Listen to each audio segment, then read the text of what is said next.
Hi, I'm Justin Jensen, and welcome to my channel.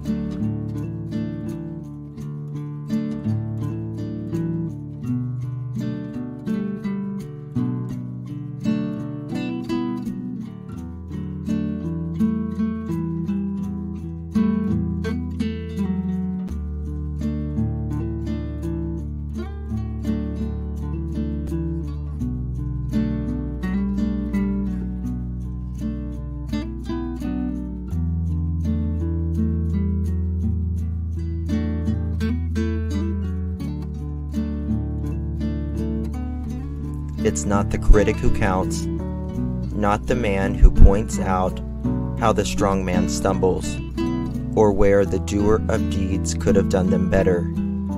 The credit belongs to the man who is actually in the arena, whose face is marred by dust, sweat, and blood, who strives valiantly, who errs and may fall again and again, because there is no effort without error or shortcoming. Teddy Roosevelt.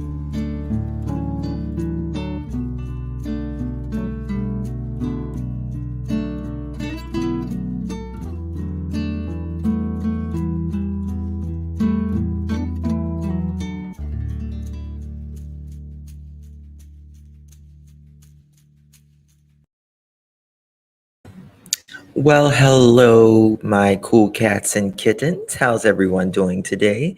Thank you so much for joining me. Today is December 4th, 2022, 4:26 on the East Coast of the good old US of A. Thank you guys so much for joining me. On the other side of the USA, in Idaho, there are sadly students that has been murdered, lives taken way too soon.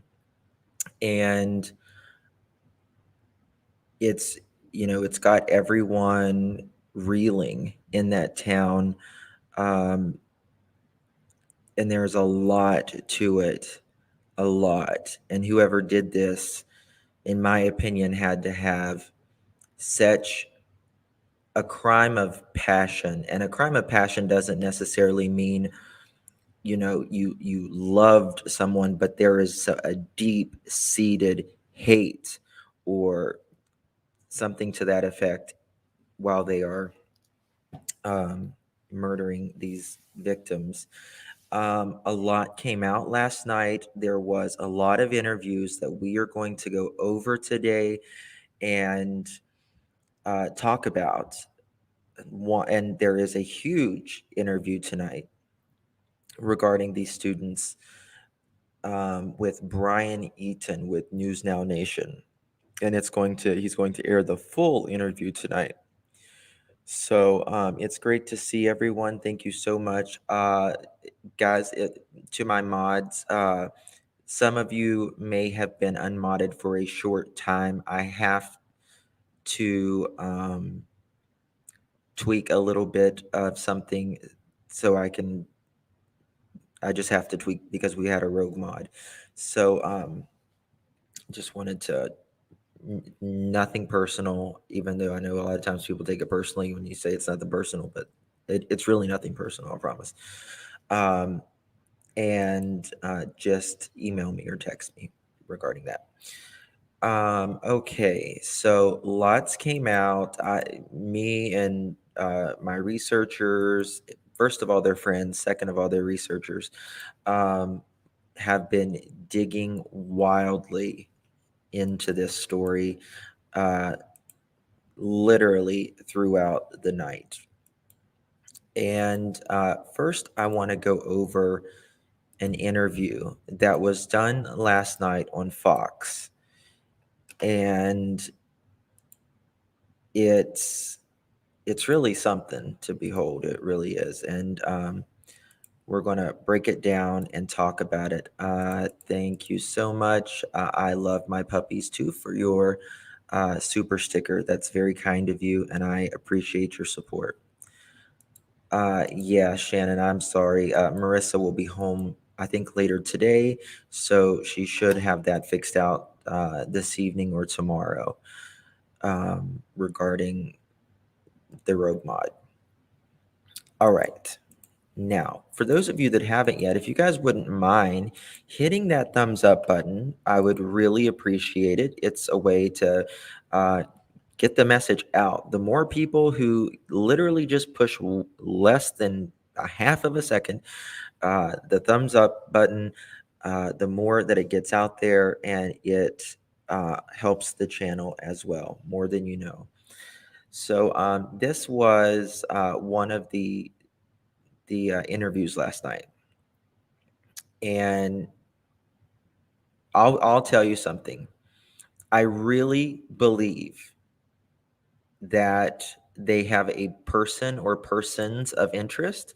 Jess, thank you so much for your super sticker. I appreciate your support. Thank you. Um, I do believe that there is a person of interest, and last night authorities went in and came out with, um, I would dare to say, evidence. They had it in paper bags, which paper bags is what you always use when you're collecting evidence. You can't use anything plasticky or anything, as it will, um, from the what's the word I'm looking for? It'll The plastic will hinder with the moisture and stuff the evidence. So they always use the paper.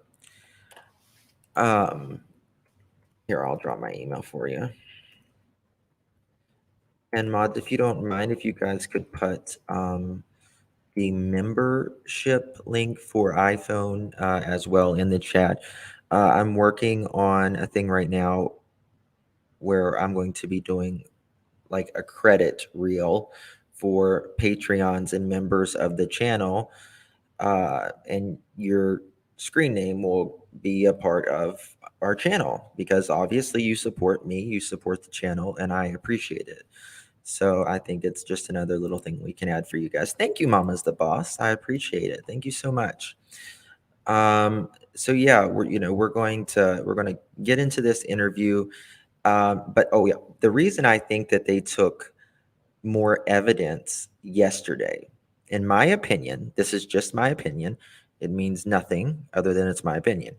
I think that they have probably found a person of interest. Maybe they did a search somewhere, took some evidence, and went back to that house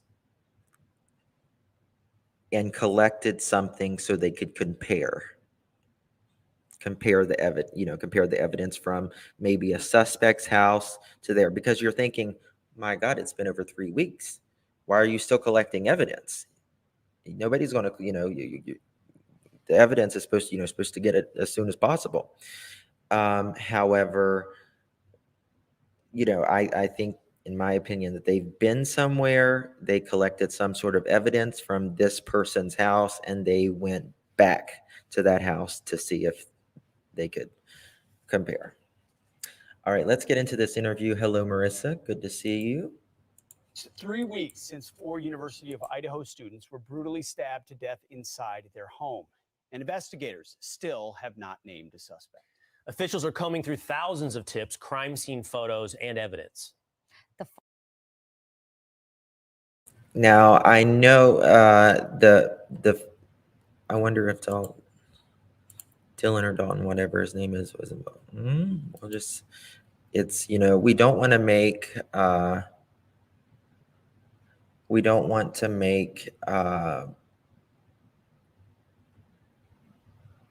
person out to be, a suspect that has nothing to do with it. You know what I mean? Because we can't undo that. But the parents are very frustrated. Who the hell wouldn't be after, a day, let alone 3 weeks? And these are their kids. And it's also, it's just very raw for them right now. Yes, the FBI was in the house last night. Yes. Father of one of those victims, Kaylee Conclave, is now revealing the manner of death for his daughter and her friend Maddie were different, leading him to believe one of them may have been the target. The heartbroken That was a bombshell last night when he said that their their wounds were different, and that tells us a lot, in my opinion. Exactly, red flags. That tells us a lot, in my opinion, that one of them could have been more of the target. Uh, a crime of passion. Sometimes there are, others who get murdered when they weren't the ones who were technically uh, intended on being murdered. They went for one person or maybe two people, but they took out more than that because of whatever their reason was. But I feel like one of the two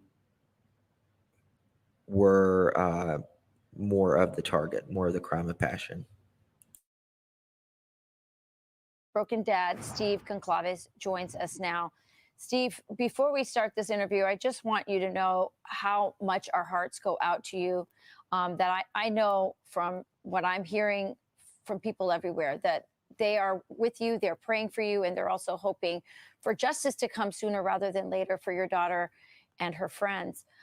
You mentioned here, you talked about the manner in which Kaylee and Maddie were killed is different. And what does that tell you? And what are the police telling you that means?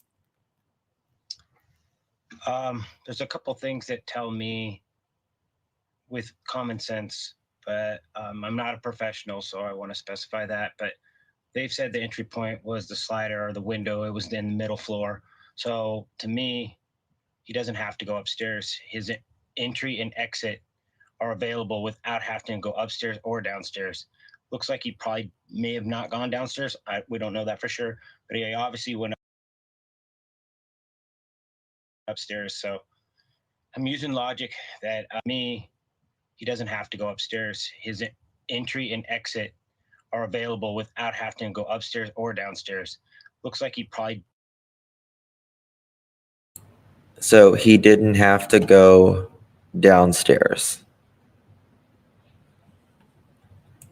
Listen to that very carefully. May have not gone downstairs.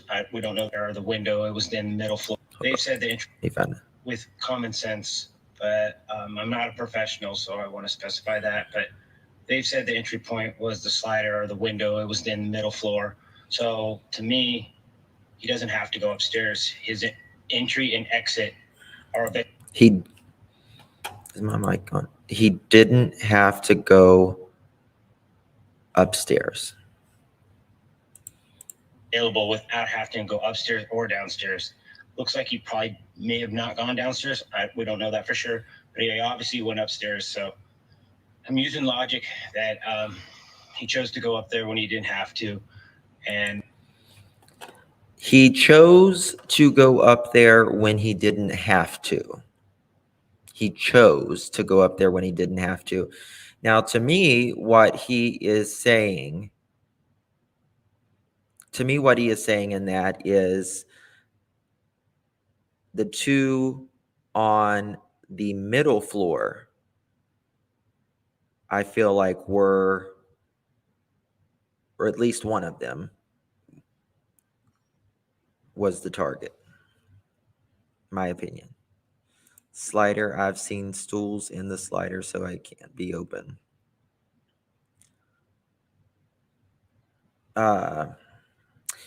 Whoever this person is, in my opinion, where were the girls' ex? Ding, yeah. This person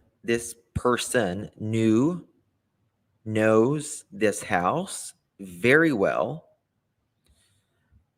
This person knows the people in this house. This is definitely targeted, not the house itself, but the people in the house. That's what I think too. He's saying he didn't have to go upstairs. If Maddie and Kaylee were the target, why would have to go up to find them? Yes. Ethan and Xana had been together since the springtime. Yeah. Let's keep listening. And I can kind of tell by my daughter's texts, messages. She did call 911. She wasn't saying anything along the lines of like, Now, when did she call 911? I can tell by my daughter's text messages. I want to play she that again. heard something, or he chose to go up there when he didn't have to. And I can kind of tell by my daughter's texts, messages. She did call 911. She wasn't saying anything along the lines of like she had heard something or. I mean, that's what I don't get. Oh, she called 911? What exactly? When did she call 911? Like, did, I mean, are we missing a 911 call? Or, well, we can't be missing a 911 call because she said she didn't call 911. Did not, yes. Let me replay this. She was in fear. So entry and exit are available without having to go upstairs or downstairs. Looks like he probably may have not gone downstairs. We don't know that for sure, but he obviously went upstairs. So I'm using logic that he chose to go up there when he didn't have to. And I can kind of tell by my daughter's texts, messages. She did call 911. She wasn't saying anything along the lines of like she had heard something or she was in fear. So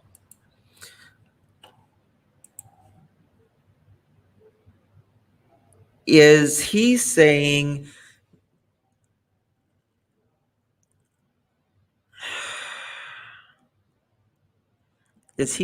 like, could she have still been texting while something was going on?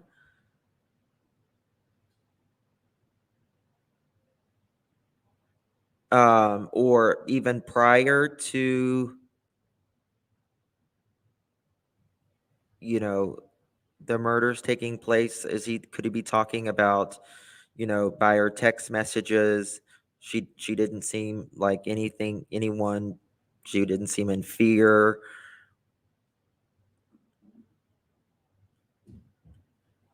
That's what I want to know. Slow it down. Okay, let's slow it down. I'm just putting the dots together. Point was the slider or the window. I'm not a professional, so point was the slider or the window. It was in the middle floor. So to me, he doesn't have to go upstairs. His entry and exit are available without having to go upstairs or downstairs. Looks like he probably may have not gone downstairs. We don't know that for sure. But he obviously went upstairs. So I'm using logic that he chose to go up there when he didn't have to.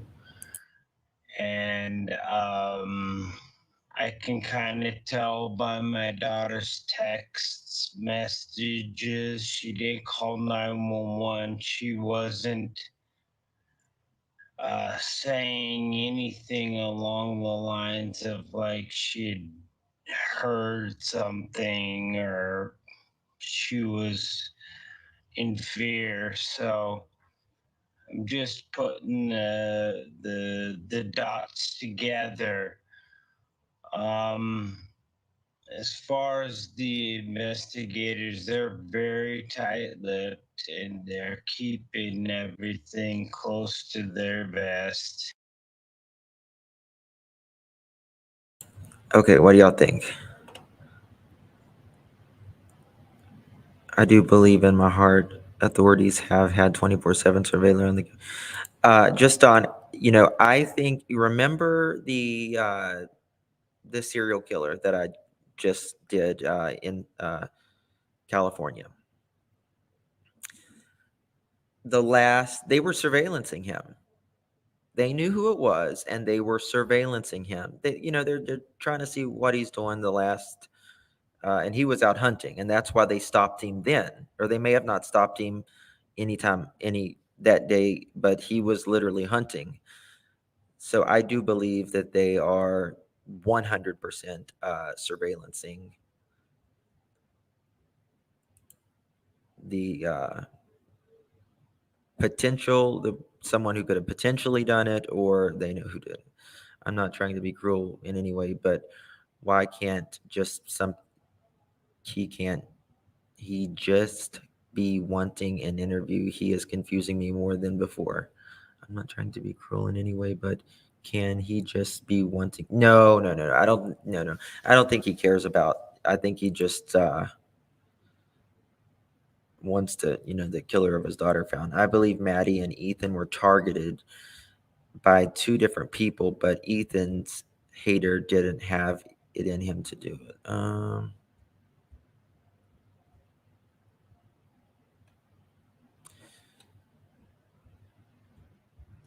Yeah, it was his only kid. He is talking about her text to Jack and did not feel scared and did not call 911. Yeah, I think that's what I'm saying. It could have been, leading up to them going to bed, the text messages. Like, she wasn't in fear before she went to sleep.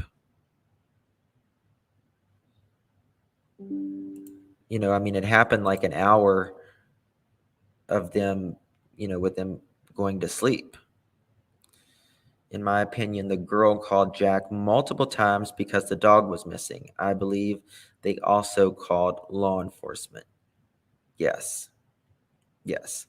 I think, in my opinion, the killer let the dog out, and then she called Jack wanting to know where the dog was. Maddie's boyfriend Jack was so broken at the funeral. Did you see the way he looked at Jack at the funeral when his wife hugged him? He looked at him very weird way. I did not.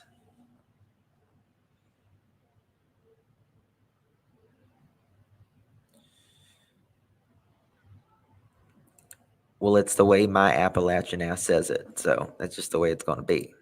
Thank you. Justin, did you see the letter that Sweetie? Yeah, we saw that way before. A while back. Yeah, I think they called Jack because opened the slider to let the dogs get out.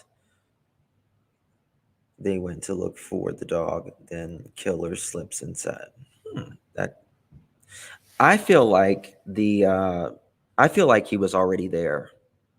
I mean, there's a bunch of cars outside. Listen to this, guys. There's still a bunch of cars outside when they're gone, right?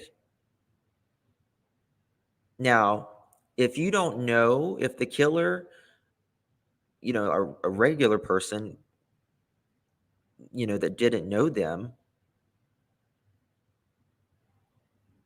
the dog was found at the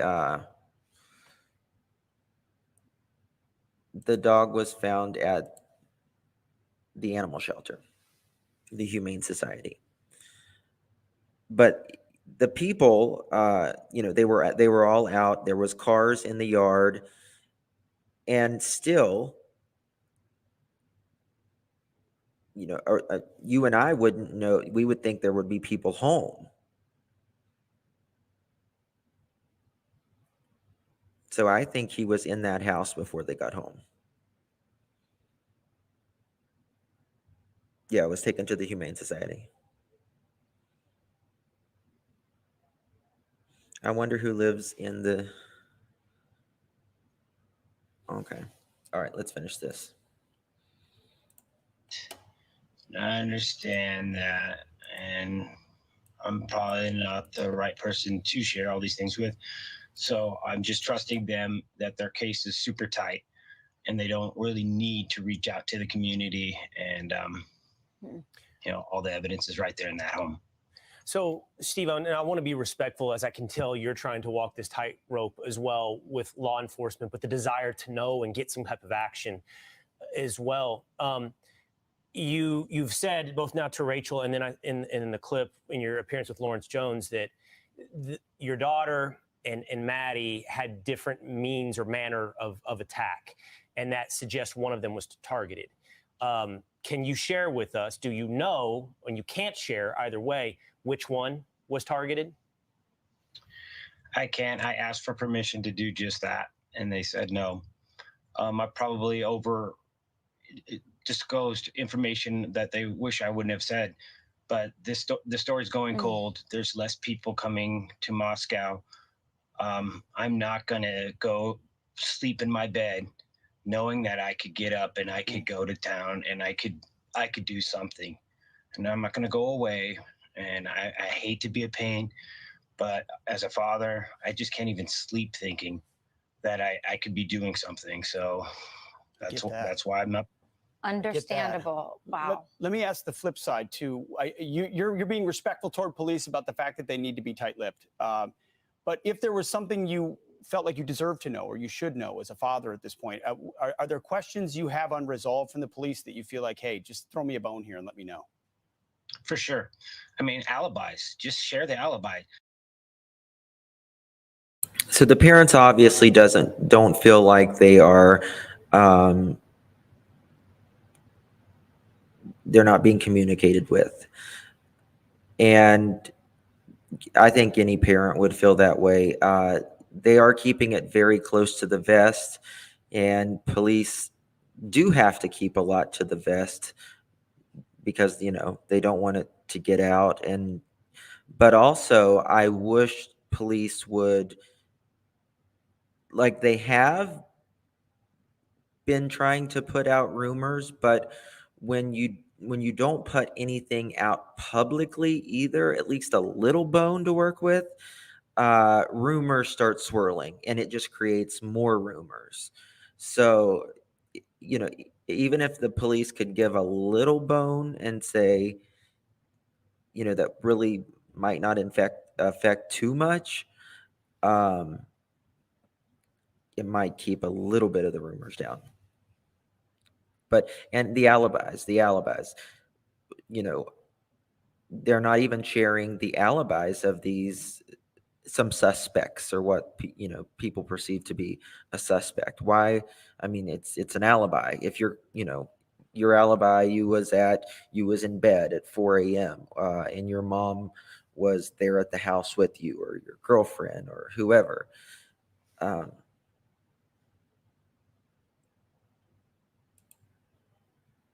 They said they didn't have to go upstairs and correct. So let's continue. If you're not sharing an alibi, to me, it tells me that you're not 100% confident that it's going to stick, or you have somebody who's going to come forward and say, hey, I don't know what he told you or that person's alibi was, but I have this information. I have something. So if you don't share the alibi, it makes it a little bit harder for us to just let those go. And I've said it before. I don't want 100% confident that it's going to stick, or you forward and say, hey, I don't know what he told. I hate the way Fox does their videos, but as you can see, sliding glass door,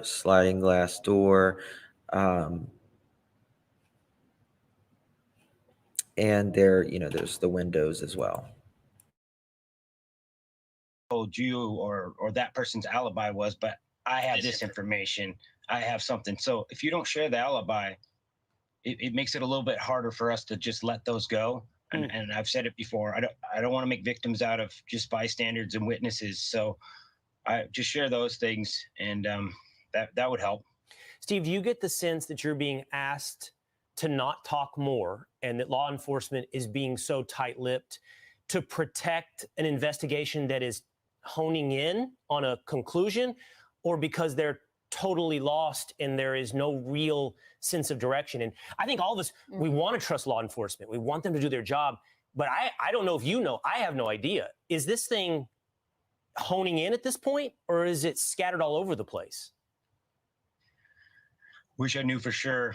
I did sit down with the investigator, the lead investigator, and I looked in his eyes and I got a sense that this guy was going to do everything in his power to figure something out. But if the evidence isn't there, that's the part that I'm concerned. And then there's layers of separation. The communication. Okay, this is the handprint. I think I have a photo of this handprint here somewhere. You know, if this is the killer's handprint, then that would be, or even if it's not the killer's handprint and they would, you know, there might be some potential DNA on there. I'm trying to see if I got the picture of that handprint somewhere. Here we go. I got it right here. Let me show you guys.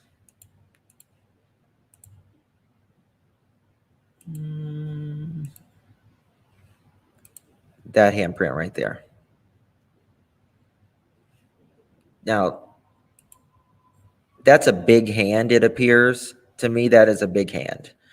That, if that is, then definitely a male.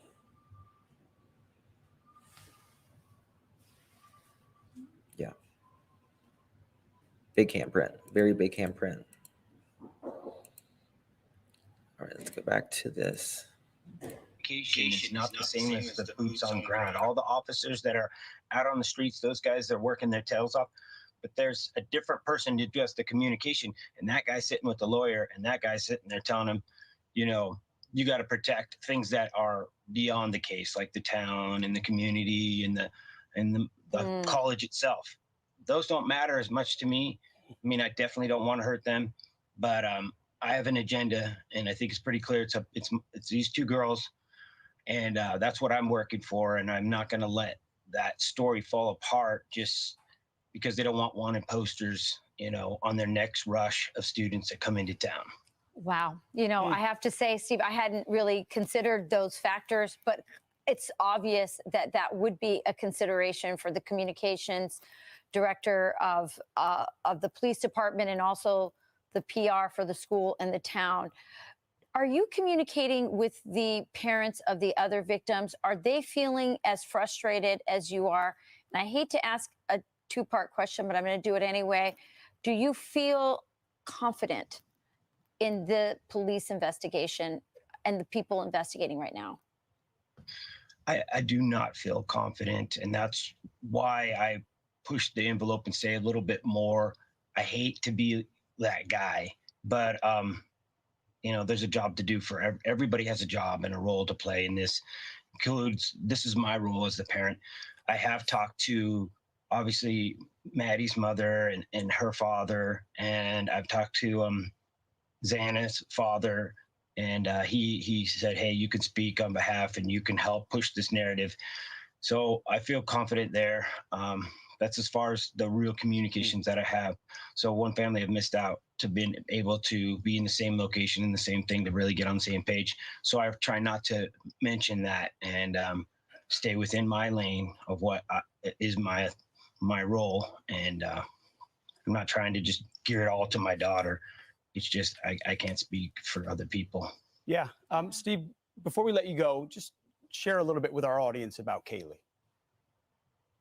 Kaylee was amazing, hard worker. She was like, she hung out with two boys, her brother and her cousin, and she was right in between them. She wanted to be faster than them. She was that girl that was like really like, she was kind of like this a Punky Brewster type girl, and we missed out on a really smart person that was going to be a little conservative. She was conservative. Okay, and that's that interview. Now, which I put this on my thumbnail, but we'll look at it bigger. This is a first floor parking level. This is the second floor, right? Second floor. There's the sliding doors. Third floor, sliding doors as well.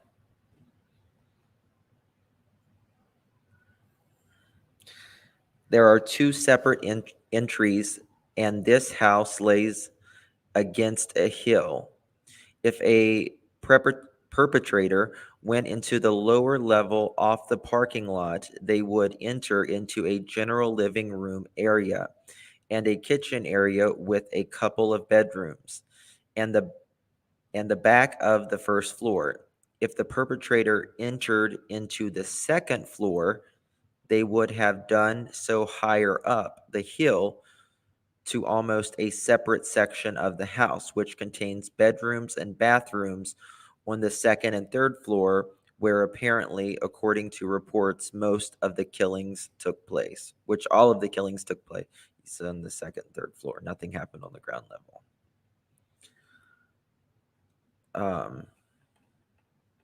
Yeah. So there's that.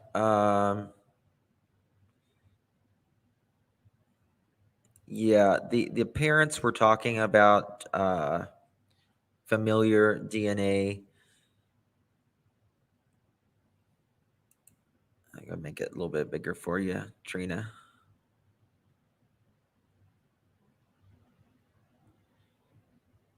If someone enters a house and doesn't need to go up the stairs, why would the person go up the stairs? Because he wanted to for a reason. Target. Yeah, he did not have to go up the stairs, but he wanted to.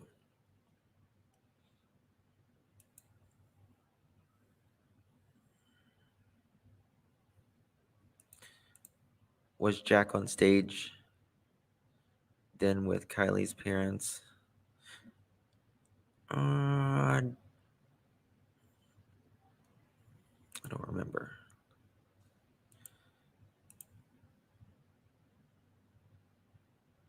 I agree. They have someone in their sights. There was an incident where a guy pulled a knife on a student a few months ago. Maybe they have a sketch made and found. That was in the window. That was in the window. Now they have said this is a sloppy scene, or sloppy crime scene.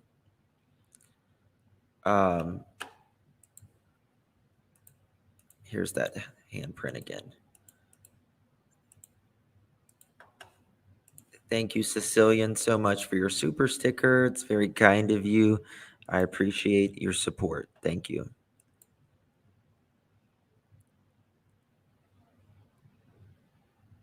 You know, and you just hope that that's a something that's, you know, and you got the evidence marker here.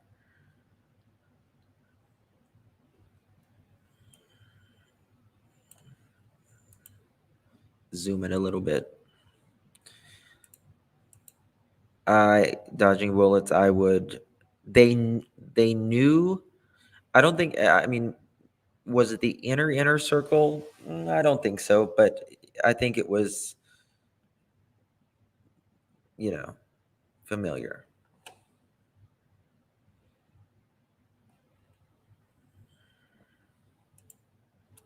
The FBI were crime scene techs were civilians. The actual FBI's aren't investigating this.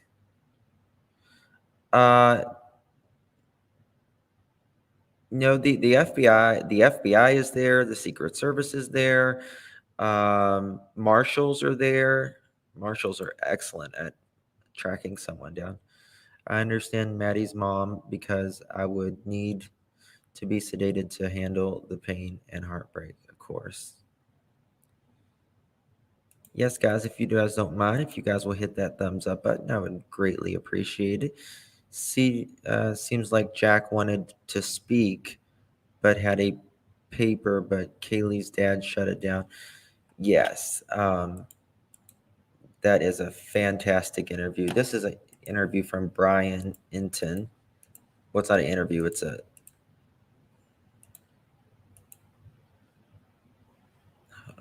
murder scene here in Moscow, Idaho. Still an active crime scene. You can see the crime scene tape is still up, still a police officer guarding the house. I wanted to give you a little perspective of what's around the house and the layout of the house, because a lot of people have been asking about this online. This is the front of the house, which is what you normally see. But if we walk to the side, and there's a front door, by the way, walk to the side of the house, no windows or doors on the side, but on the back of the house, and sorry, it's a little slippery here, so be careful, Mo, my photographer here. Back of the house, you see there's a balcony. There's a slider on the second floor. On the first floor, there is also a slider. And we actually have some slides with the layout, which kind of help explain it, because it's 3 levels. It's tri-level. You look at these slides. First level has 2 bedrooms and a bathroom. There were no victims found on the first level. Second level has 2 bedrooms and a bathroom. And the third level has 2 bedrooms and a bathroom. And we know that the victims were found on the second and third level. We don't know the specifics of exactly where they were found in the house. So obviously still an active crime scene, a lot of investigating going on. Our hearts remain with the families. Killer still on the run. Town still very, very tense. And of course, we'll have all the updates for you on News Nation. All right, we'll see you later.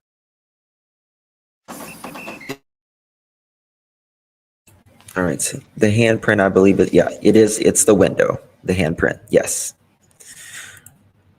I'm wondering what the dad said. Some people were ruled out too early. They said some people were ruled out within an hour, according to the parents, which, yeah, I would agree. Who they are referring to, the case makes me sick. These poor parents not getting the info they so badly need.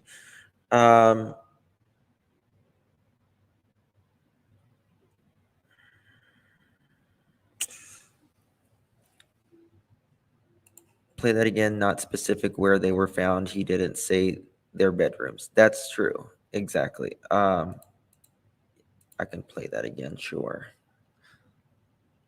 Let me find it.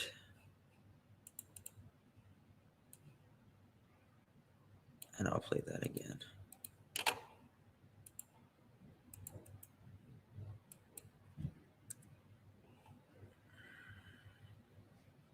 Acting. Oh, wrong one.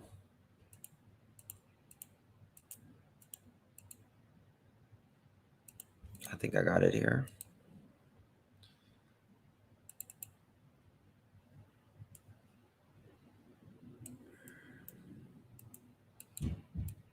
Bear with me, guys. I exited that. That girl wants to see it again. Copy.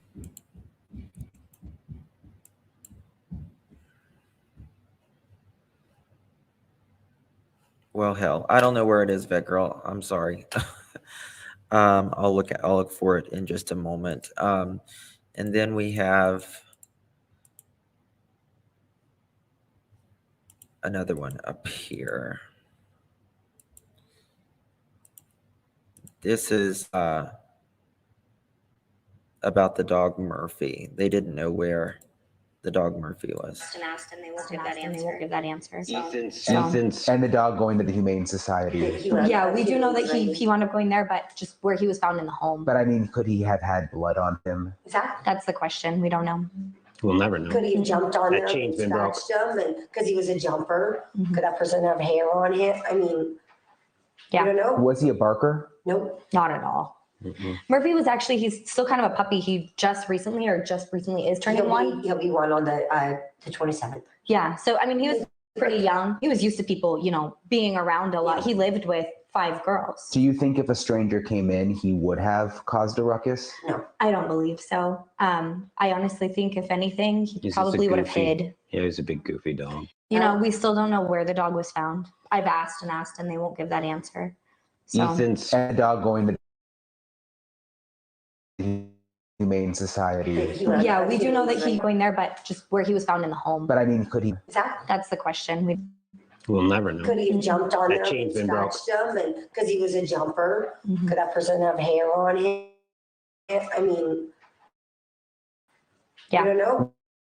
Was he a barker? Nope. Not at all. Mm-mm. He just recently is turning one. He'll be one on the 27th. Pretty young, and he was used to people, being around a lot. He lived with 5 girls. Do you think if a stranger came in, he would have caused a ruckus? No. I don't believe so. I honestly, if anything, he He's just a probably would have goofy- hid. Yeah, he's a big goofy dog. We still don't know where the dog was found. I've asked and asked, and they won't give that answer. So Ethan's Okay. I'm looking for that interview for last night. That Fox played. Let me see if it's on Fox. Idaho murder.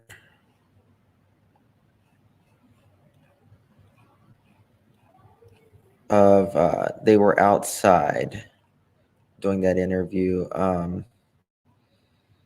see if it's still on there. Hold on, I think I might have it on my phone. Okay, maybe this is it. Good evening, Here it is. America, and welcome to this special edition of Cross Country in Moscow, Idaho. Tonight, we are in front of the I'm gonna Moscow show you. Police Department, and you may be asking why. This is it. This is a It's very. been about 3 weeks since the horrific hold stabbing on. death of 4 college students at the University of Idaho. 3 weeks since we lost Zayna, Maddie, Kaylee, and Ethan. 3 weeks, and still the police have no suspect or person of interest. The community has been left in limbo, left with more confusion and more questions. We're on the hunt for answers for them. Moscow deserves answers. Watch this, guys. The students of the university deserve answers. These 4 young innocent victims deserve answers, and so do their families. So let's start there. Joining me now on set, the parents of Kaylee Gonzalez, Christy and Steve. He was fed up last Gonzalez. night. He was Thank fed y'all so up. much for being with me. You guys have been so transparent and strong for the public. Christy, you called the person that did this the boogeyman. Yeah. What did you mean by that? Literally, like what nightmares are made of. Like when you're a little kid and you think of the boogeyman, that's just how I feel. Like that's just the horrific details of everything. Them just having a good time, going home and going to bed, and this happening to them. Your best friend crawling into bed. Just crawling in bed, Every and girl the in boogeyman America comes. knows what that's The like. boogeyman doesn't, meet you at McDonald's. I mean, the boogeyman comes and snatches you out of your bedroom. Steve, we've been talking. I've been talking to folks in the community. You said something that stuck with me. You said, until this person is caught, you can't sleep in your bed. No, I can't just lay in my bed and do nothing. That's not the way I raised my family. That's not the way I raised my girls and my son. He has just been. I don't know. He's just got massive strength. He does. He was fed up last night. He's getting frustrated. It's been over 3 weeks, and it starts getting cold after 48 hours, right? The first 48's the most critical time in finding a murderer, and it's 3 weeks.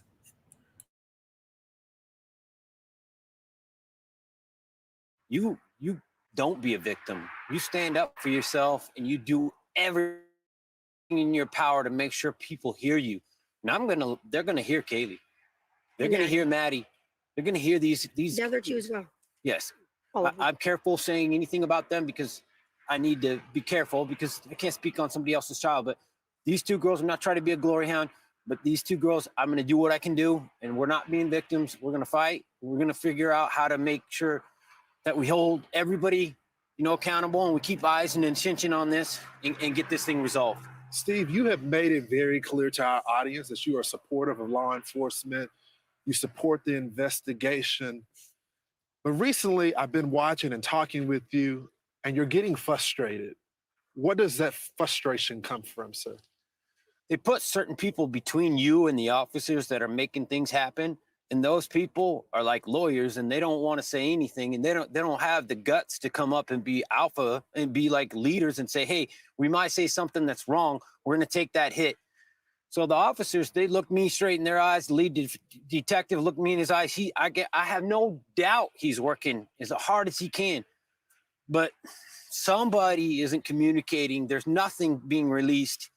It seems like they're trying to suppress the story. We want to put rewards out. They're like, don't do that. Yeah, I get it. Your town doesn't want to have reward posters posted all over when you come and you do your rush. Now the semester's ending, new kids are going to be coming in, and you know, Moscow doesn't want this. He's saying maybe because, you know, it'll hurt the local, the town, the city, because, you know, there's a killer on the loose, literally, who killed college students, and they don't want to reward. The cops say they don't want to reward, and he's saying, well, yeah, because of all the kids getting ready to come in, it's not a good look.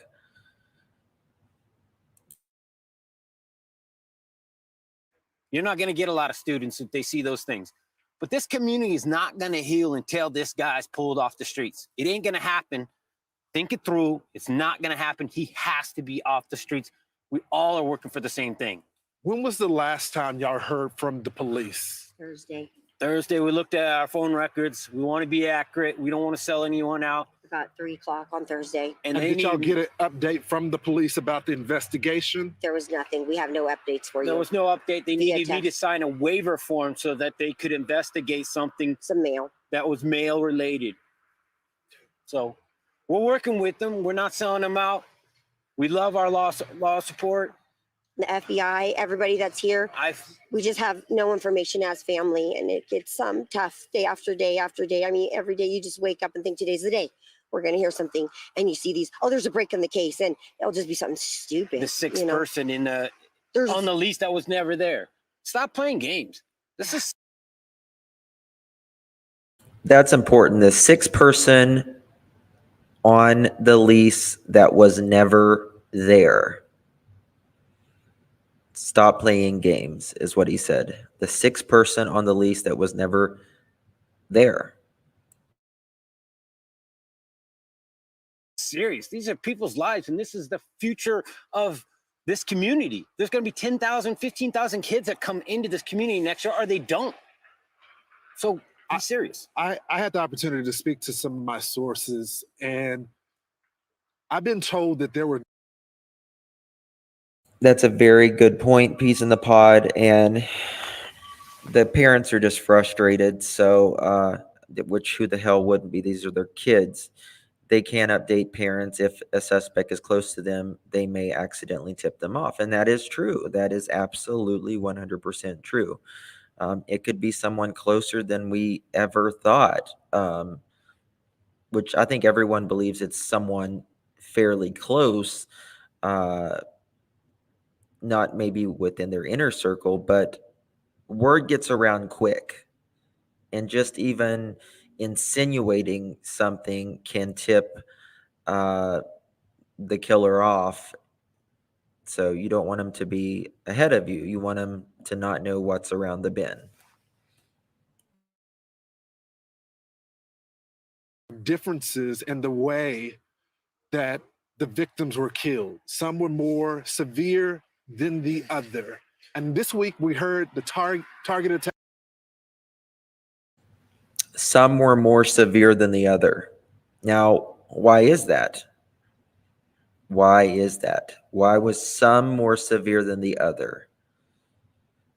And in my opinion, the reason some was severe more than the other is they were probably, most likely, the reason the killer was there in the first place was for you know, the ones that maybe inflicted the most wounds. Yes, they were the target. Exactly.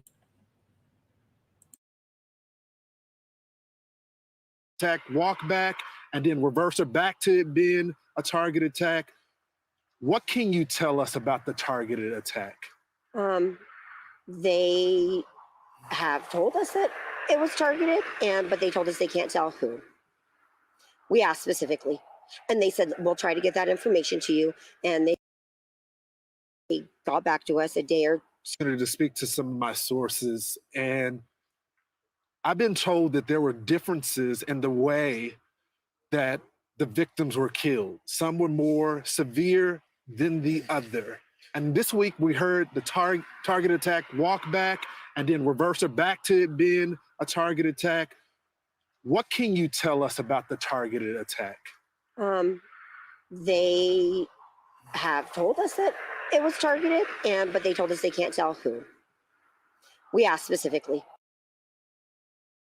It was targeted, but they can't tell us who.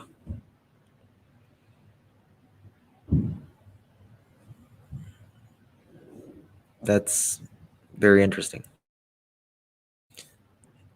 Who was it?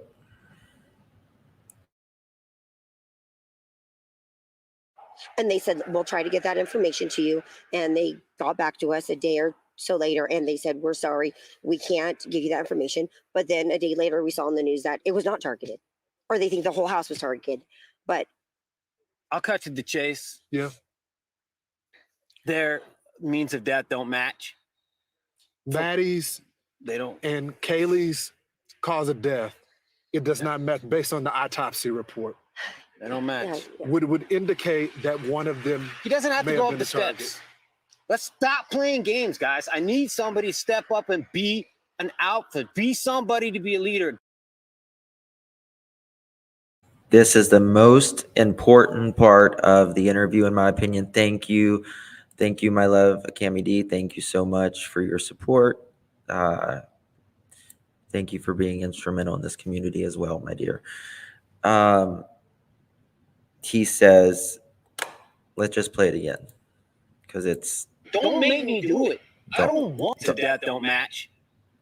Maddie's They don't. and Kaylee's cause of death. Listen. It does not match based on the autopsy report. They don't match. Would indicate that one of them. He doesn't have to go up the steps. He doesn't have to go up the Let's stop steps. playing games, guys. I need somebody to step up and be an alpha, be somebody to be a leader. Don't make me do it. I don't want to do it. He doesn't have to go up the steps. He said it twice, because he doesn't have to go up the steps. Don't make me do it. He didn't have to go up the steps.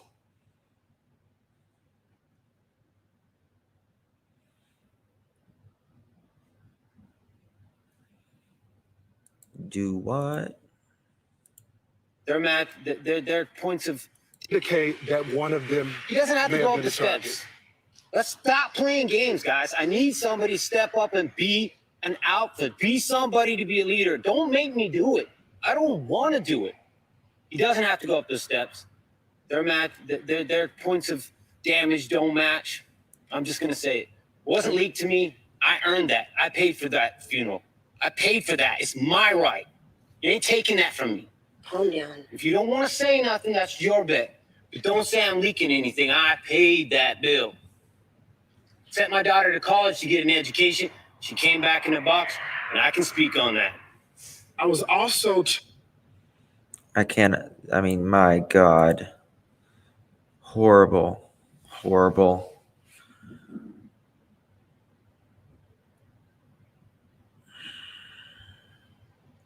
So second floor wasn't target. It was the girls, in my opinion.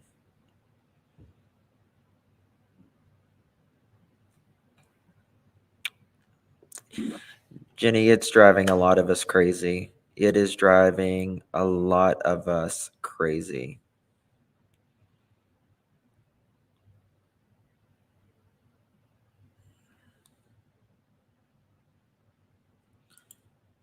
Yeah.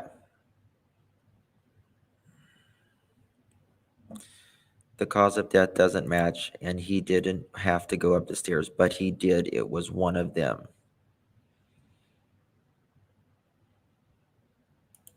He is saying Perp did not have to go up the steps. Exactly. Did not have to go up the steps, but he did. I know. Sorry. If a third floor window was open, able, and unlocked, then you can enter the second floor roof where the third window back up against. And you enter from the second floor roof where third windows block against. I think he is too. I think that girl, in my opinion, this father has a primal suspicion about someone. And he said, "Don't make me do it. Don't make me do it."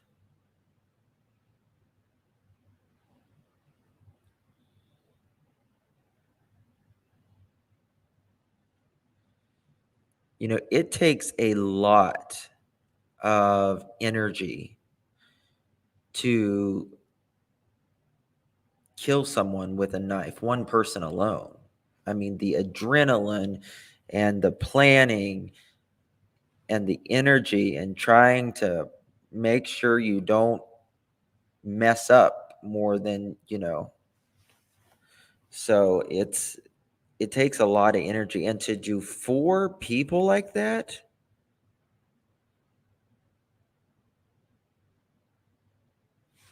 yes. Yeah, he's getting frustrated and he's wanting the public to know who the target was.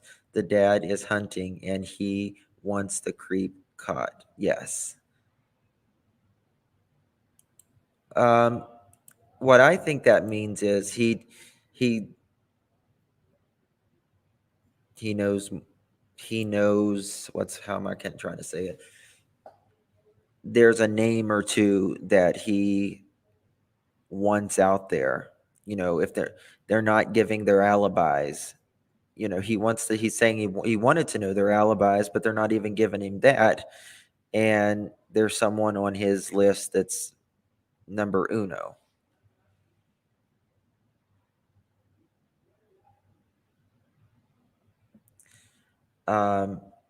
Sherry, didn't the coroner say they died from multiple stab wounds, but the fatal wounds were in the chest? They said actually any of the wounds themselves could have been fatal because the size of the knife alone.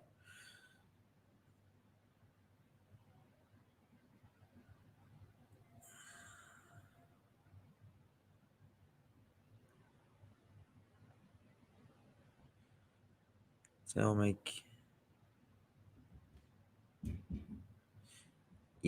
don't make him name a suspect. There was his daughter and his daughter's best friend. That means actually stating method that 2 had different means. Yeah, I mean, they were best friends. They slept in the same bed, and they're sleeping in the same bed, and they're 2 different,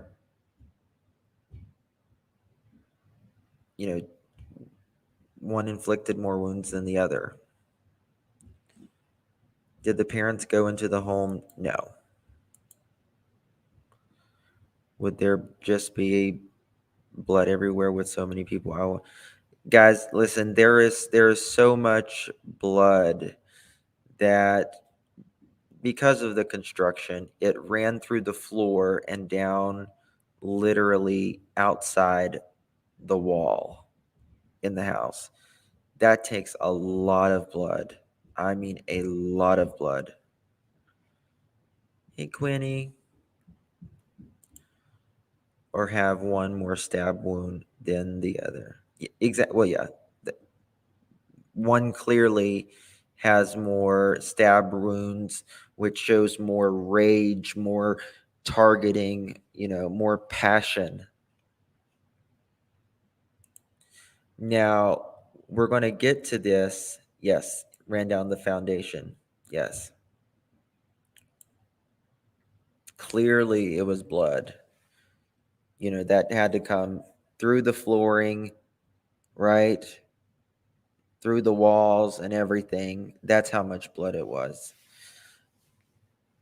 And we're going to talk about one of the parents, one of the fathers, the weekend prior, he had came into the home and changed the lock. Now, was that just regular maintenance that he was fixing it, or did one of the girls, were they worried about something? Were they, did they feel unsafe at any point? I mean, to me, it's, a week before you're fixing these locks, and the next weekend, the next week, they're dead. Repaired or changed the lock. I don't know if it was repaired or changed, but it was either repaired or changed. I mean, that doesn't seem like a coincidence to me. In true crime, you're not supposed to really ever believe in coincidences.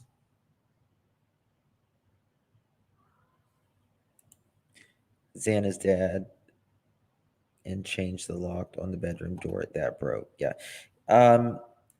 Because each bedroom, they were once kind of rented out by the room, and each bedroom had the keypad locks that so many of us had. So were the doors just not shut, or did this person know the keypads?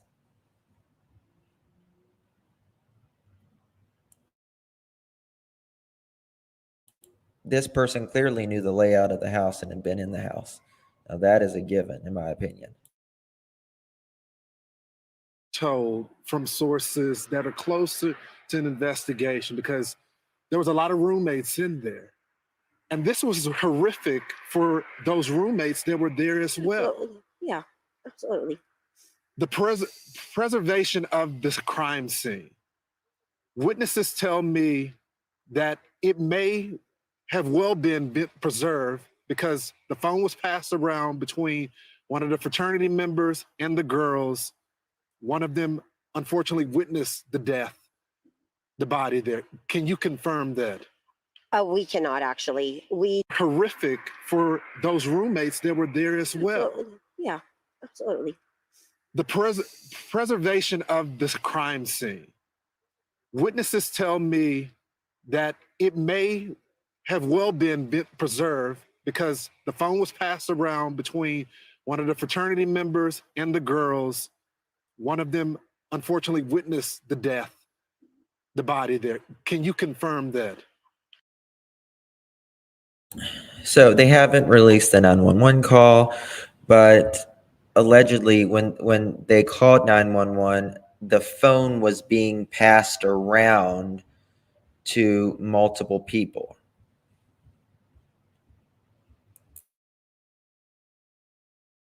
We cannot actually. We know nothing about that whole phone call. We've asked, and it's. I mean, I know that a lot of people want to know, but that's just not our agenda. We just are like, somebody called 911. Somebody was reported unconscious. We don't really know. I mean, we've heard so many different things, and nothing has been clarified or been told to us at all. And I mean, I don't know if I personally have asked anything about that. I don't know if you have asked that, but we know that this is getting 3 weeks in and it's starting to get, we don't want it to go cold. We're reaching out. I've reached out to friends down in California today that have connections that we're hoping to raise some money to get a reward, to get a private investigator. Third party. Why go the private route? Do y'all worry that at the end of this week that this? Okay. So I'm going to say this. The private investigator thing, I know the parents are frustrated, but I pray to God in heaven that they do not get a private investigator. please do not, please do not get a private investigator. I know that they're frustrated, but we have to give the police, like we just we the PI is not a good idea. Yes. Yeah, no private investigator, no media manager, nothing like that. I get there. My kids are acting crazy. Case may be 100%. cold.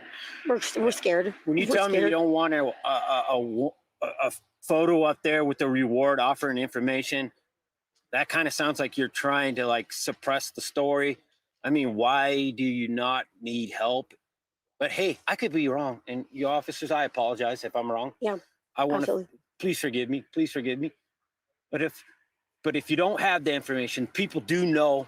If they don't, then Give us the something. community. This is a community that is IT based. These guys live a digital footprint like we've never.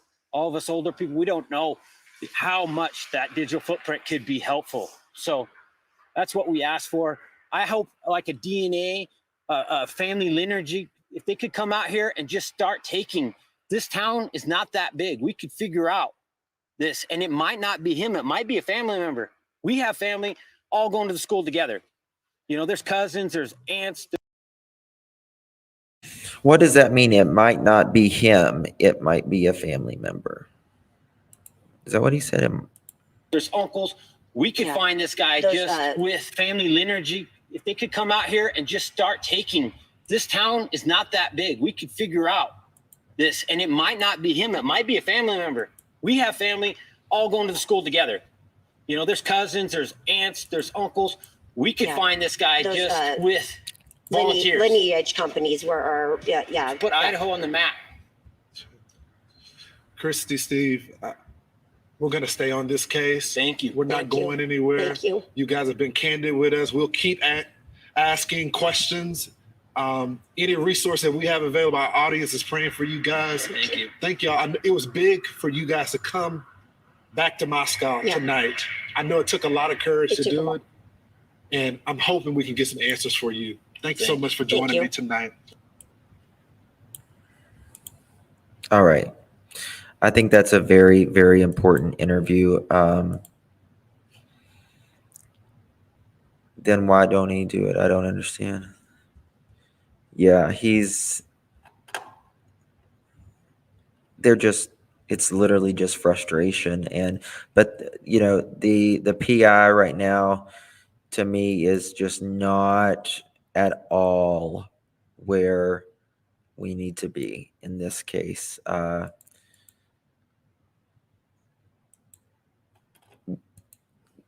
Question, because I don't know this part.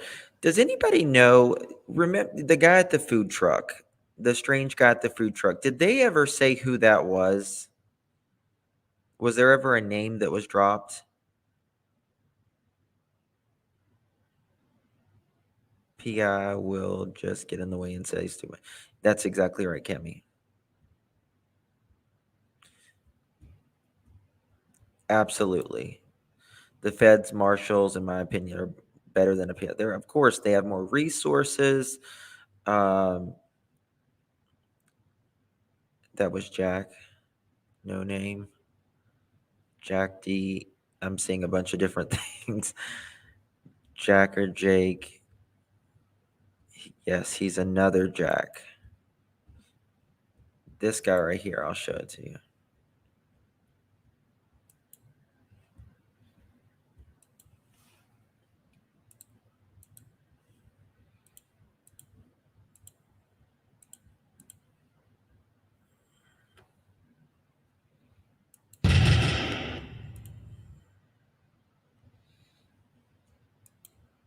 Okay. This guy right here. It's very grainy. Right there. Takes his hat off. He puts it back on. Then he puts his hoodie over it.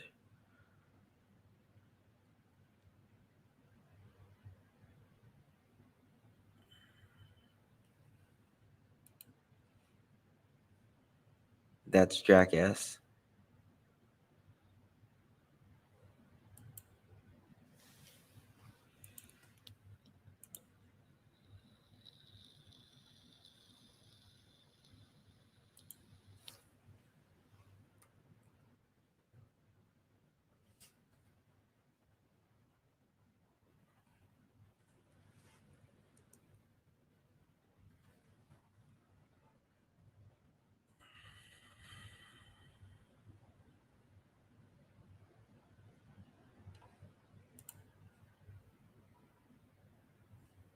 Now watch, he's going to come over here, and the two girls are going to start talking. Watch this. He's going to move over when these two girls start talking. Watch. He's moving over here now, and he stands right in front of them and then you can tell she says something to him. And then she's going to come over because it's like she feels uncomfortable, and she's going to stand. See, watch her. And she stands over here. They're standing side by side while he's.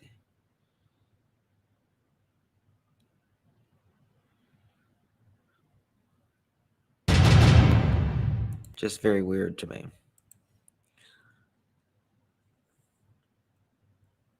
Jack T. Kaylee's ex-boyfriend, and Jack K. Venmo. There's a lot of Jacks. There's a lot of Jacks there. With her ex in September. Maddie broke up with her ex 1 week before. Well, one of the girls was moving out, and she was supposed to move to Texas around January. And it makes you want, like, even her boyfriend, was he mad that maybe they were breaking up, or he wasn't going to see her again? That kind of thing. I didn't see your comment. Yeah,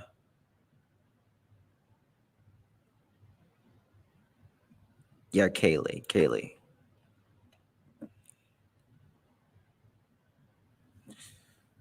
Okay. Now,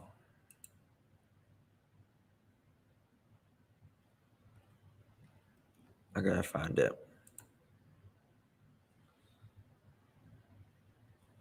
This is where the family is talking about how they believe people was cleared way too soon. This is with Brian Hinton. Differently since the murders? I mean, is there anyone that you have a weird feeling about that the girls knew or that comes to mind? Yeah, I would say not in the immediate circle by any means, but a few of the names that have been circulating around, I think it's hard not to kind of, dig into this. And I don't know how much of that is just because we have so little information from law enforcement and how much of it really is, a sister or a father's intuition. Can you elaborate at all? I don't know. You don't have to give a name, but I mean, is it someone that she knew, or? I have something to say about that. I just feel like there's been a couple individuals that were cleared very fast. That may not, maybe shouldn't have been. And yeah. Share the strong alibi. Just really fast. You can dismiss. An hour later, and we're like, what? And I don't know. I don't know anything about those individuals. I just know they were people that, definitely should have been looked at. And yeah. I don't know what would prevent you from sharing somebody's alibi. Yeah, I think that's what we're struggling with. So it's like, we know what we know. We've, fought for Jack, Kaylee's boyfriend, and, we still stand that way. So I did just kind of want to clear that up while we're talking through this ambiguity that, that's not what we're honing in on here. We don't want to make more victims out of innocent people. Exactly. We definitely don't want to do that. I know. Now, last night, Xana's mom was talking to Ashley Banfield, and she is absolutely, literally heartbroken. However,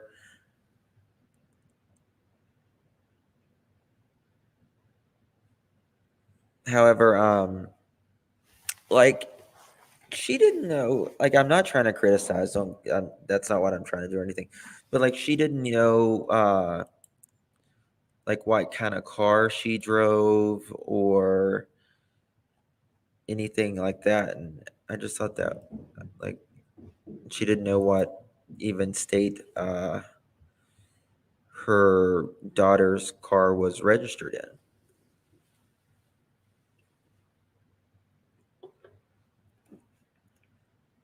It's not either, brother, the food truck.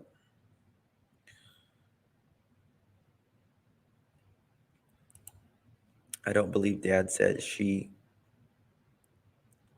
No. The father said she didn't call, she didn't call 911.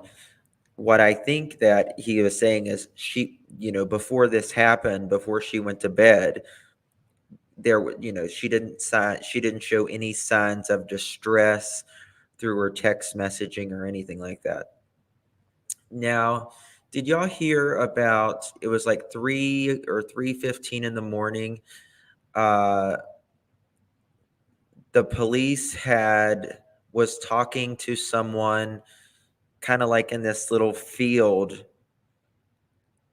close to the sorority house. It's like between the sorority house and the home where the students were murdered. Did the daughters live with the grandparents when not on campus? I don't know.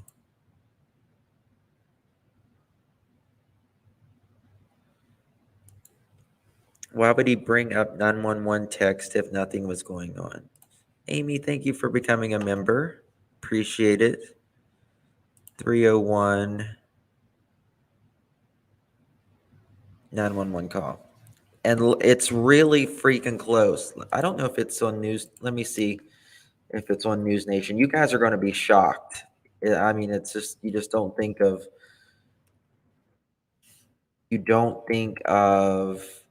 this little town like something going on at 3 o'clock in the morning, and it's really freaking close to the house.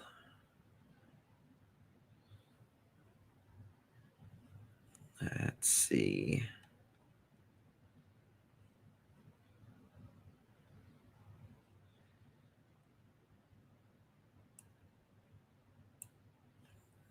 Do you know if they are making it that Maddie's parents? Brian, excellent job. Thank you. Funeral plans. Okay, that's not it.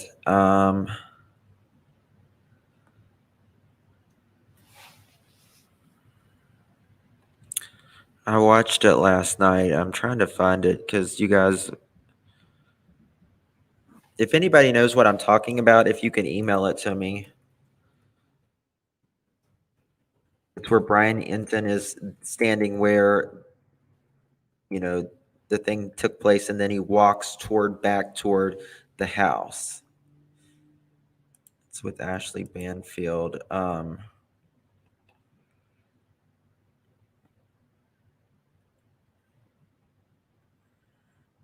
looking for it.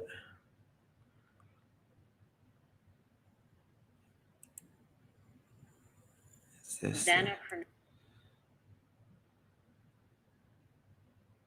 I'm sensing it. They're like, is it just a friend? Huh. Xana Kernodle's. All right. So, Dr. Scott, there's this incel. No, that's not it either. Crap. Xana Kernodle's mom. Let me look at my email and see if anybody has sent it.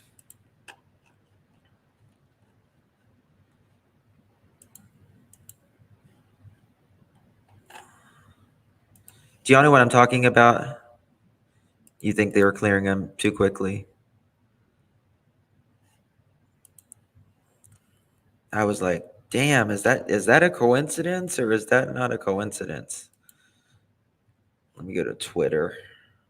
Might be on Twitter.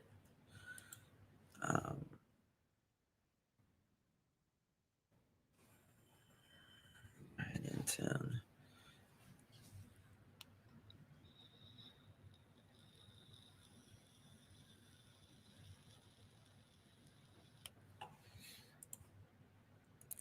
I got this photo too, but I'm just looking at Brian Enton's right now. That this is when they were inside the house.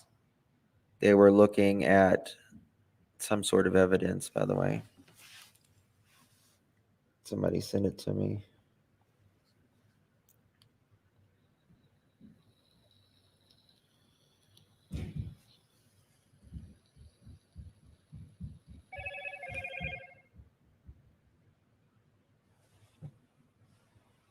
Oh, is it? I didn't think it was in that interview, but I'll look.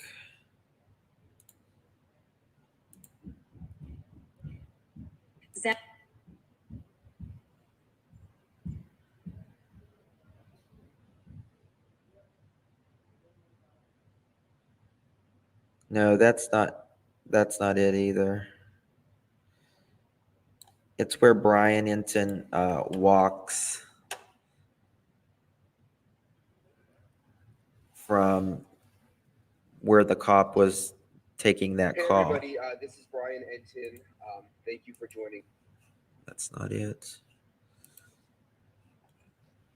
It's got to be here somewhere. I just watched it last night.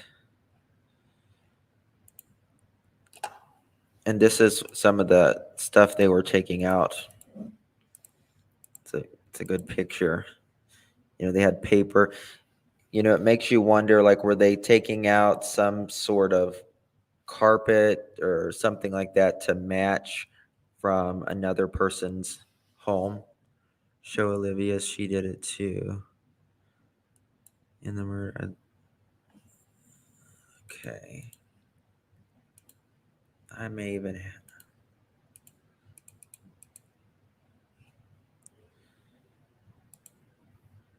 Oh, I think. Xana Kerno. I see you. That's not. I'm almost certain that's not the one. Let me check. Yeah, that's not it. Crap. Oh wow. But anyway, it's Brian Enton in an interview, and what he's doing, there was a call at like 3:03 or 3:04 in the morning, and it is less than it's right beside the steps. You know, those steps where you walk down to the sorority houses and all that. Yes, guys, please hit the thumbs up. We need to get these videos out there so more people can know about this story. The more awareness, the better. His entire interview with the family will be on it. Yeah, it's 9 or 10 p.m. I think it's 9 p.m. though. 9 p.m. It might be in my history. Let me look from last night. I've watched so many videos from last night though.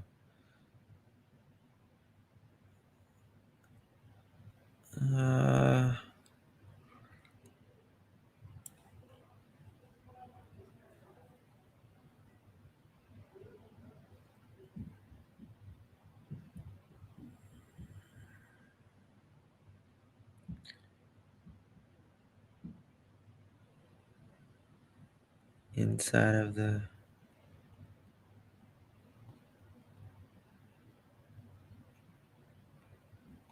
I'm wondering.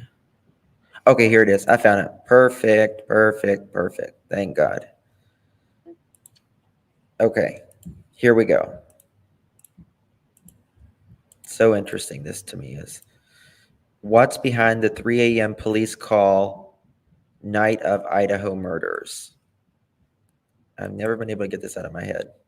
Call log. I'd follow. Okay, Police blotters and call logs are public record. Anybody can see them, and rightly so, because taxpayers pay for that work product.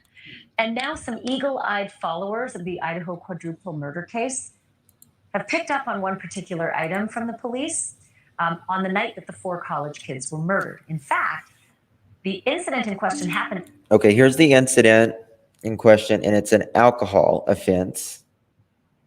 And Taylor Avenue, Bandfield. Not Ashley Banfield, but Bandfield, Moscow.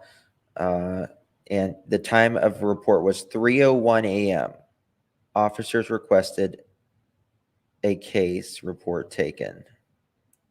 At almost exactly the same time as the killings. I'm going to read to you what the Literally almost the exact same time as the killings taking police place. blotter actually says. You got to watch Brian. There was an alcohol offense reported at 3:01 a.m. on November 13th, and that's the last night the kids were alive. The location, a field on Taylor Avenue. You can see it there. Band. It's called Band Field. So that is not far from the Sigma Chi frat house where two of the victims, Xana Kernodle and Ethan Chapin, spent a lot of their evening earlier on that night. The police timeline puts them at the Sigma Chi party from 8 to 9 p.m. But then there's a big 4-hour and 45-minute black hole where nobody knows, or nobody's saying anyway, where Ethan and Xana were between 9 p.m. until they got home at 1:45 a.m. So our Brian Ensign joins me live again, and we're also joined by Gemma Gaudet, who's the... Now he's going to show you where the fraternity house is, and he's going to walk back to the house where the killings took place and how close it was. Host of Idaho Matters on Boise State Public Radio. Thank you to both. Okay, Brian, I'm going to begin with you. The big question is, what do we know about that very strange police call at 3:01 a.m.? Well, we don't know much more than what you just said, Ashley. It was in the police blotter 301, had something to do with alcohol. Police did take down a report, although we haven't been able to get that report at this point. This is the field behind me where the call They haven't released the report, I don't think, yet. was made. The big white field right there, that's the frat house. Okay, hold on. Let me show you how close the frat house looks. Although we haven't been able to get that report at this point. This is the field behind me. Okay, this is the frat house right here. Right here. It's just like there to there. Very close, right? Where the call was made, the big white field right there, that's the frat house you just talked about. You can see with the Christmas lights, and it's all very, very close to the house where the murders happened. Sorry, is that the frat house? I don't know if you're able to, but Oh, here's the frat house, too. You and your photographer Mo could sort of walk me that way, because as I understand it, you might actually be able to walk me at least part or all of the way from where you are to the home where the victims lived. Yeah, we can walk you there. Again, frat house, field. This is like an apartment complex parking lot that we're in, so, and we'll walk you back, Ashley. And I now watch how close. Watch how close this is to. I've been telling you the last couple of days. There's it's a dense area. You know, when you just look at the shot of the house, you don't realize that all of these houses and apartment buildings are around. This is like a little walkway that the students use to get down to the frat houses. This is that little sidewalk walkway where all the students are always popping up and stuff. Now watch. And we'll just walk up here. Be careful, Mo, because it's a little slippery. It's been snowing nonstop pretty much all day. Just looks like it let up a little bit. So we go up these steps here. And then this is a little road right here, Ashley. And you see here, boom, is the house. There it is. There it is. Where the call took place to where, yeah, it's literally so close. I'm sure law enforcement looked at the people involved in the net. Oh, I'm sure that they have. But in this little town, you know, a call going in at 3 o'clock in the morning and murders taking place at the same time. This is the house where the murders happen. I'm not going out there because for me, there's no reason to go out there. There's just not, you know, I'm not, you know, if it was like they weren't arresting, you know, a child killer or something, but for this, no, it's not worth it. It's not that it's not, it just, there's nothing I can do there that I can feel like I can be of help. So I had no idea. Wow. I mean, short walk, that's like 55 seconds. I mean, they could have gotten home so quickly from that frat house. I had no idea it was that close, Brian. That's remarkable. Very close. So that's how fast from that frat house to there, literally a few skips and you're there.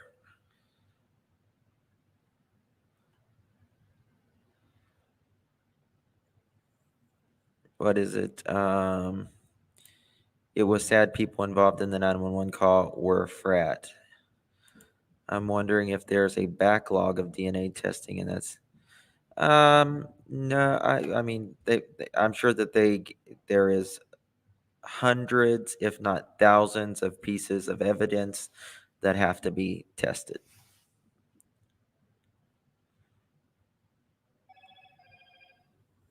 Yes, Olivia said they could have gotten there in about 35 seconds if they wanted to. Just, yeah. I'm sorry, Tracy. It's a very sad case. Yeah, Okay, very, well, Gemma, very now close. that we And also, go ahead, again, go ahead, all Brian. the places they walked by. No, I was just saying, and all the places, the apartments, the houses that they would have walked by. I mean, again, it's a dense area. There's a lot of people who live in this area. Yeah, and all the witnesses who might have seen something or had a camera out and or would have just thought yet another group of students walking by. So Gemma, you just saw what Brian showed us and how close that was to the frat house. Talk to me a little bit about that frat party that night, because my thinking is that Ethan is a frat brother at the Sigma Chi. They all had to have known, if he'd gone at 9 o'clock at night and they didn't see him again, right? Well, what we know at this point, Ashley, about that fraternity party is that Ethan and Xana went together, as you mentioned. And then our understanding is that Hunter, Ethan's triplet brother. By the way, I've checked out this person right here, Gemma. She has just type in Idaho Matters, and it's through the public radio, and she does like podcasts and stuff, and she's a really good podcaster on this case. So it's really good. Brother, it was also a part of that fraternity house. And Hunter took Maisie, their sister, as his plus one. But even Idaho State Police, the communications director for Idaho State Police, has said there are gaps in that timeline. Now the police are not talking about the 4-hour gap or anything. One of the parents said, it's in an interview with Ashley Banfield that was released last night. It was with Xana's mother. She said that she believed that they were at a bar during some of that time, but she said she couldn't confirm it. Her name was Gemma something, but just type in Idaho Matters podcast, or just type in Idaho Matters, maybe. That night at Sigma Chi, and they want students to help them fill in those gaps. So they're still wondering, we're still wondering, what happened within that time frame. It's fascinating to read that, Maisie and Hunter, the two triplets with Ethan, were at that party as well and spent the whole evening together with Ethan and Xana until those two left the party, which you would think they would know the time they left the party, and yet we're not being told that. Thank you for watching. Go to newsnationnow.com to find News Nation on your. So yeah, there we have that. I want to know, but they don't need to make a report on these calls people made for help. Please make it make sense. What is this?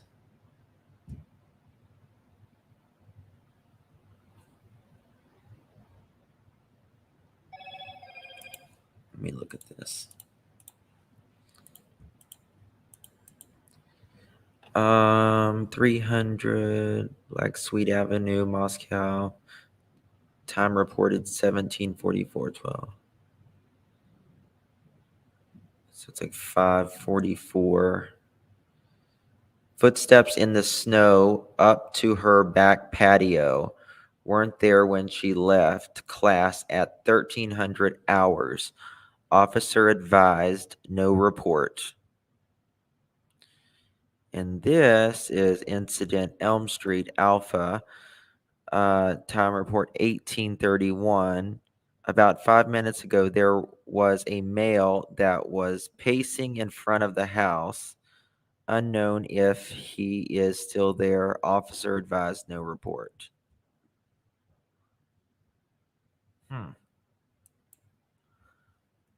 That's creepy.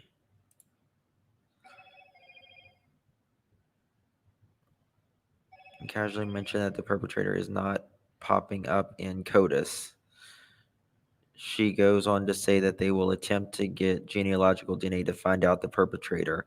Her exact note is the perp is most likely not a convicted felon because he is not popping up in APHIS or CODIS.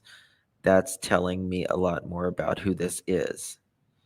Yeah, I don't think this person has any sort of major criminal record, in my opinion.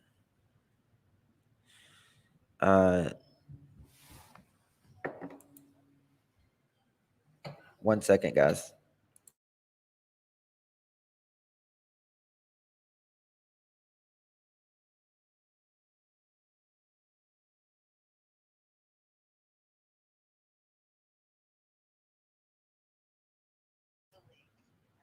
Okay. Okay. All right. Bye-bye. So someone just sent me something, and I got to share it with you guys.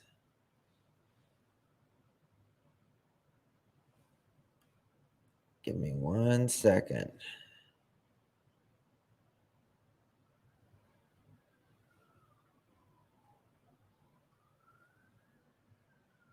We got, oh goodness.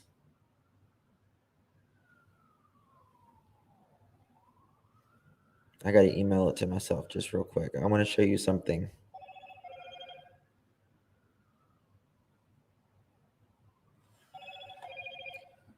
Let me make sure it's there.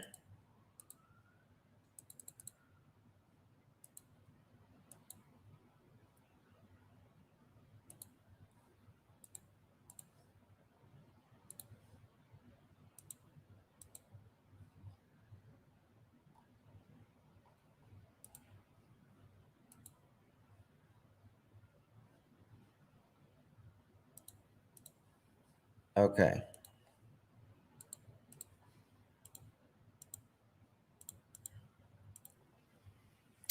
So this is the police activity log, right? This is everything that happened. Am I going to solve this? No, I'm not going to solve this. But this is interesting. Let me find it.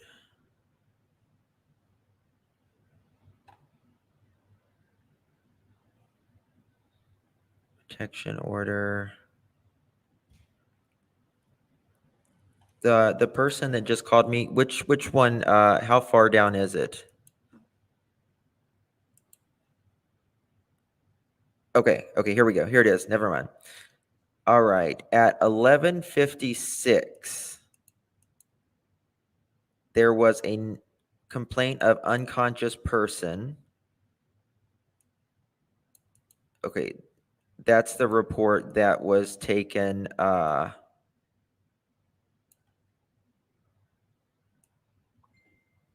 on a minute.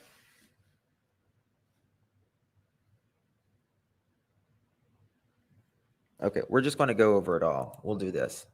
This is from the entire day of what happened in this town. Someone blaring loud music and shooting off a shotgun.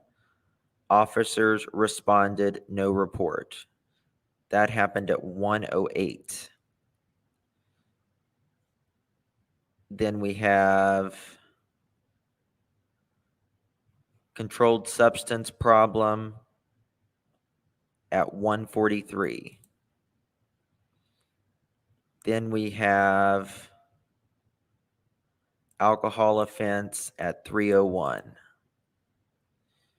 Then we have theft, other, at 3:38.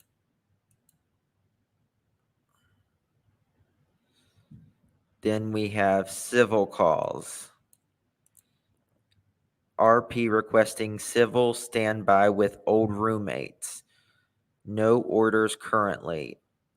Reporting party did file a protection order on Friday. Officers responded, no report. Parking problem. Vehicle was parked and handicapped without a place card. Suspicious person circumstance. 1054. Vehicle parked with door wide open in parking lot. Officer responded, not reported. Narcotics canine search, 1133. Controlled substance problem, 1113. Hold on, let me be my source.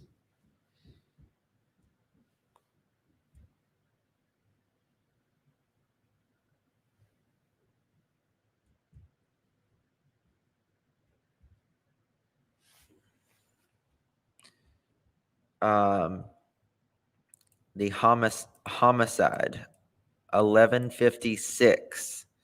Complaint of unconscious person. Officers and EMS responded. Coroner and detectives notified. Report taken. That's the same day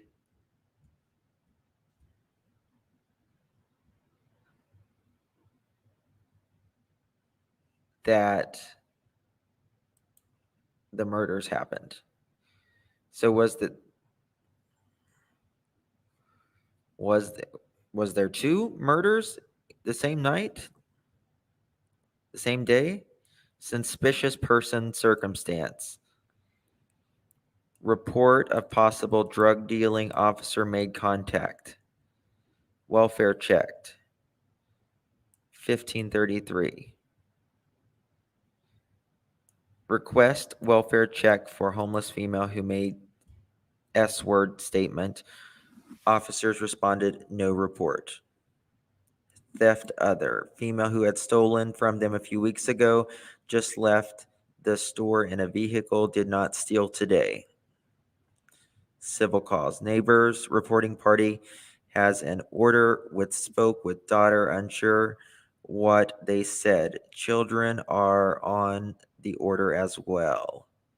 Welfare check. Reporting party, a welfare check on a female she hadn't heard from 2 days. Officer advised, no report. That's at 1701. Request assistance for a civil matter. Suspicious person circumstance, 1730. Request assistance locating dog that was dropped off at shelter.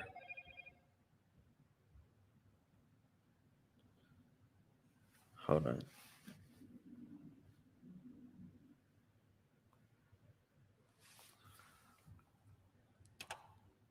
Animal problem complaint. Reporting party reported a dog that has been locked in a car. Suspicious. Male standing near bike rack looked like he was trying to hide. Area checked. Officers responded, no report. This was at 2055.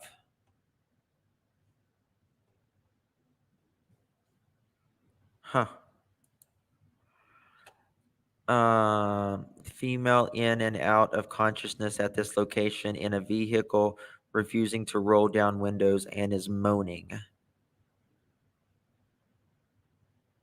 Okay, that's at 2124. Domestic dispute. Complaint of dispute. Parties separated. Officers responded. No report. 2202. Noise complaint. Loud bass and music coming from location. Noise complaint. Okay.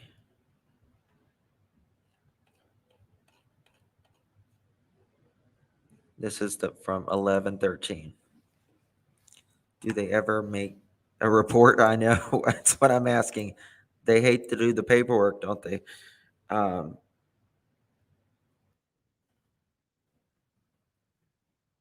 me find something.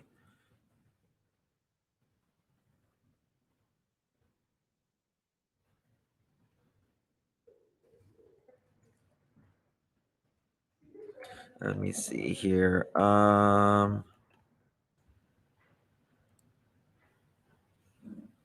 This happened on the 11th, and they were found the 12th, correct? Or was it the 12th? Which one was it? To the 13th.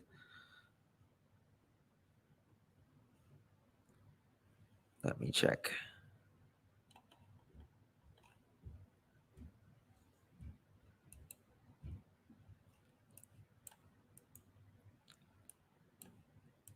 Google it.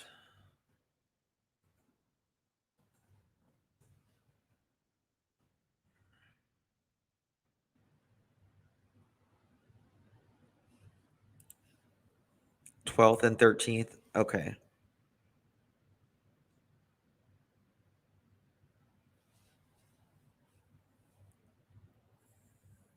Well, who was the homicide?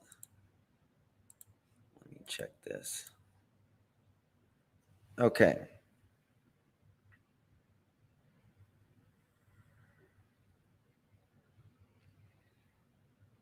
Parking. No, I need to find the homicide one. Welfare, theft order, welfare check, civil call, suspicious person, stray, unconscious person. Okay.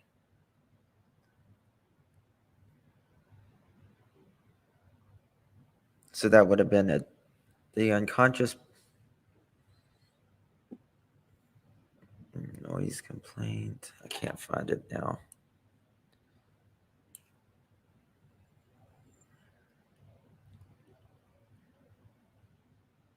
Parking.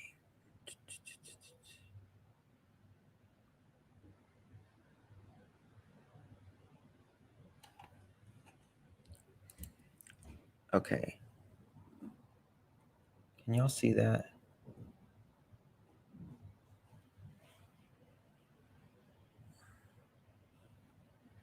Let me do it like this.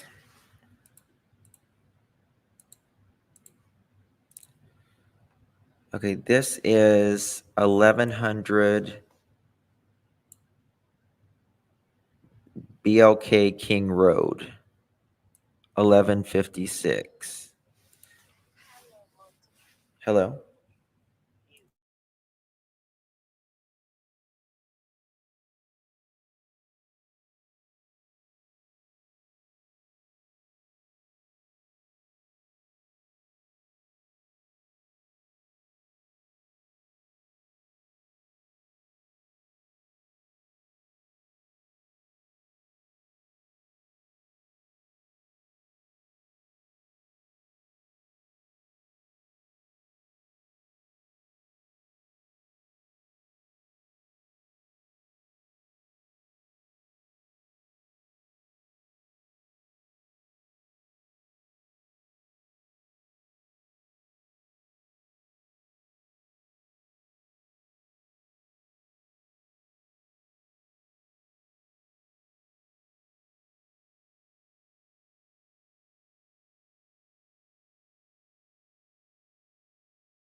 Something fishy.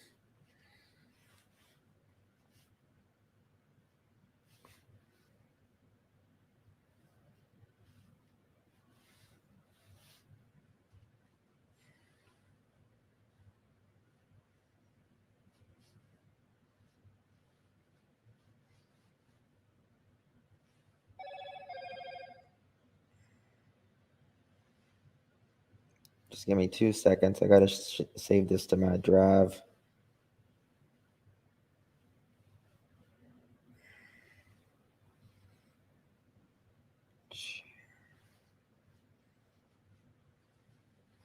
Okay.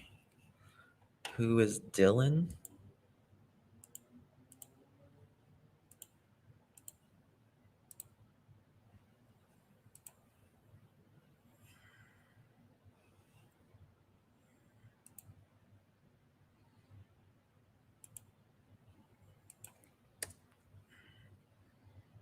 I got it circled.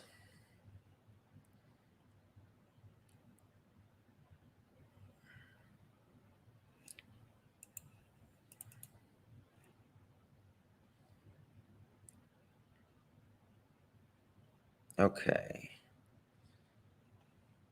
So this was the, oh. I'm learning as I'm going, guys, here. Let me show you this. Trying to make sense of it because it was confusing for a minute. This is the offense that took place at 3:01 in the morning. The alcohol offense, the drunk person that Ashley Banfield and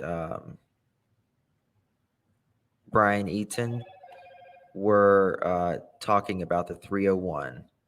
That was literally just a few steps from them.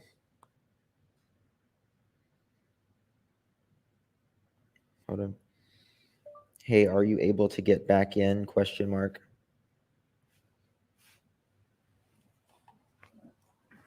I just had something strange. Copy.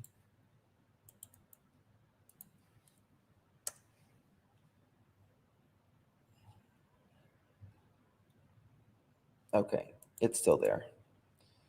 All right, now.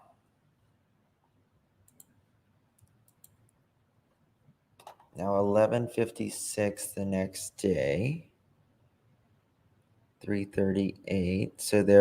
So around the same time, there was like literally almost the time this person was being, the house there was, they were being killed. A few steps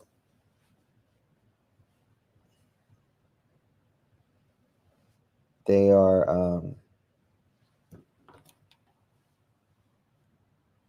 like the cops is literally so close to the killer, you know what I mean? And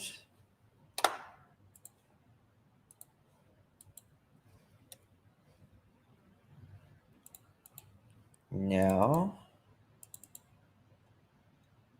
why is it doing that?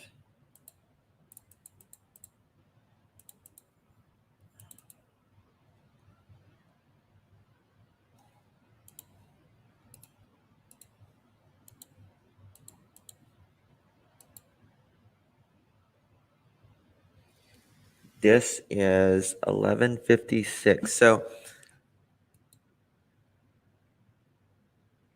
So close to the house, you know, like really close to the house and the frat house at 3:00, within minutes or around about the time that they were killed. They got this call of someone being drunk. And then at 11:56, this call comes in the next morning, complaint of an unconscious person. Officers, EMS responded, coroner and detectives.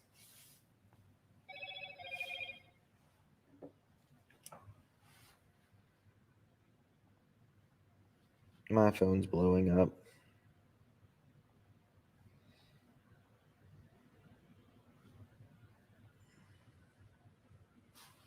Okay. I think I got.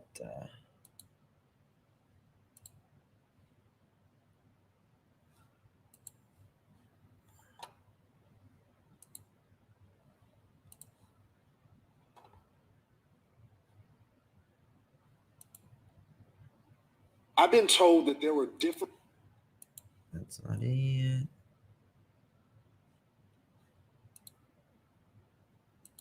I see you.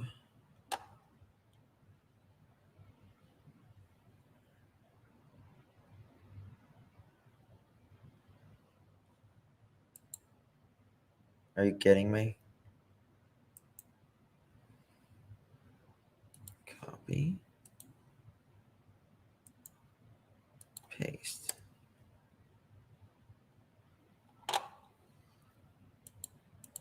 My log's still working. I see you is the sorry guys, I'm trying to work on something here. I know I'm not being very entertaining right now. But this log that we were looking in, like one of my researchers can't get in it now, so it's just weird. I'm like, did they take it off?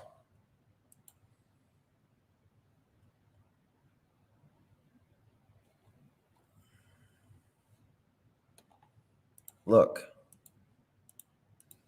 when they try to get in it now, that's what it says.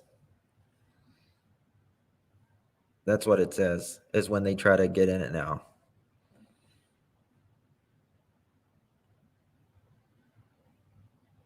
That's weird.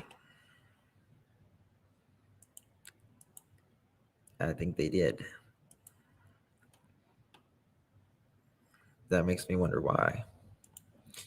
Thank you, Cami. I just want people to know that no matter what, these families aren't going to get the answers until the crime is solved and they have someone arrested and is on. Yeah, that's true.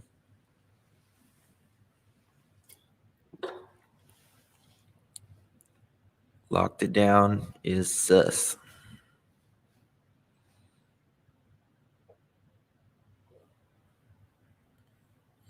That's okay. I got a screenshot of it.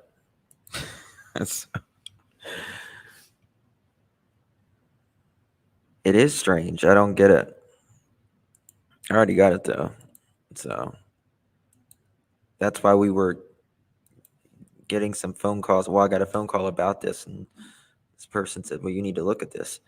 And so I looked at it, and then this person's like, are you still in there? Because I can't get in. Oh, no. So it just makes you. I want to know who that person is that was there at 3:00 in the morning. That's what we need to know. The responding officer.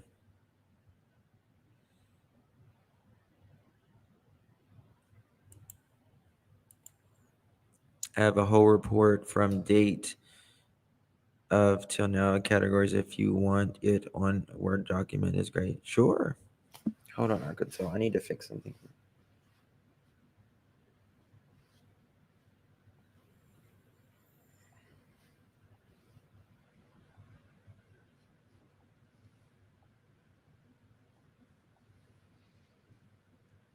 Where's Arkansas?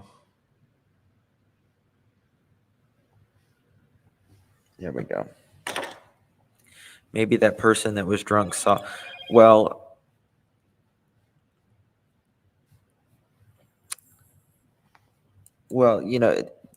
drunk person may have. I mean, who knows? Who knows?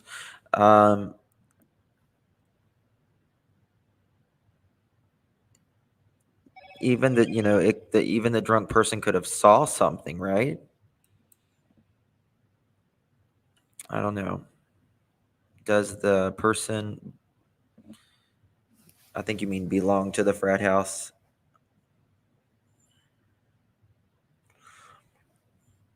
No, I don't think that they're actually actively trying to hide anything. I really don't. I just think that they are keeping it lockstep to the vest. And that's really it. I don't think there's any sort of conspiracy. I don't like conspiracies.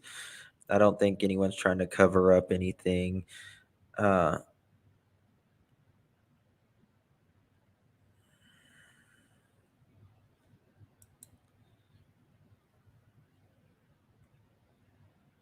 sorry.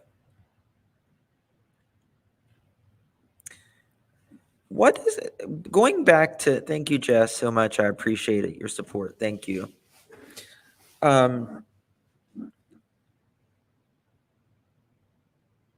What does it mean, the father? Like, I can't get this out of my head. Like, I've just been reeling for freaking days with this. What does it mean?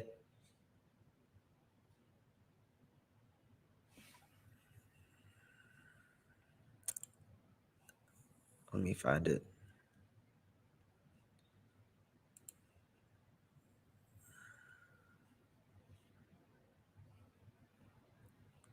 He said something to the effect of,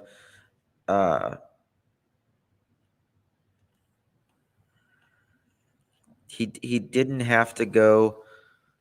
He didn't have to go upstairs. And then he says it's obvious that he went upstairs. Like, well, obviously we know that.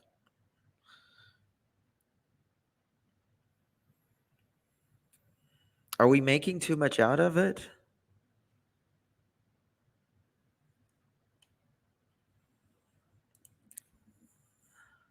Thank you, Deborah. I was going through all night call logs last night, kind of crazy stuff. Yeah. You know, I mean, it's a college town, it's a party town.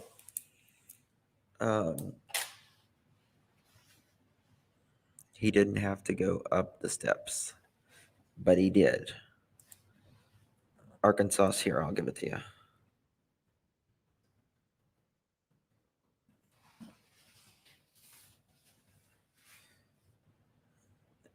To look at all the possibilities. I've talked to my family about the case. They've honestly stated evidence is definitely being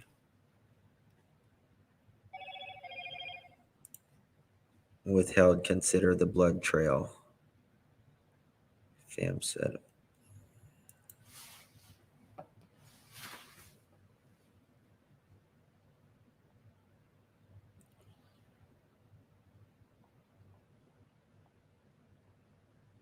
Okay.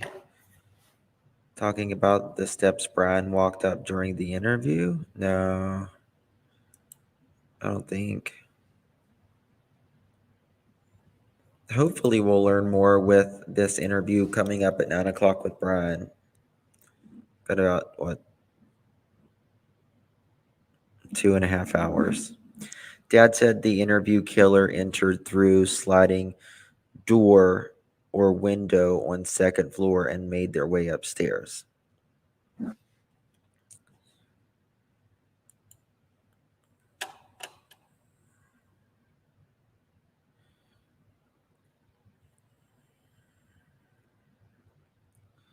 Clearly, he knew how to get in.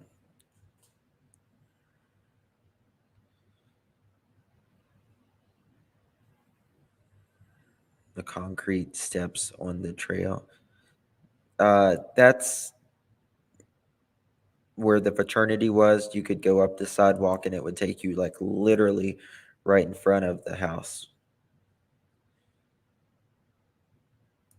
I emailed you the interview this morning that he stated this. Okay, I'll look. I've got so many windows open. It's incredible right now.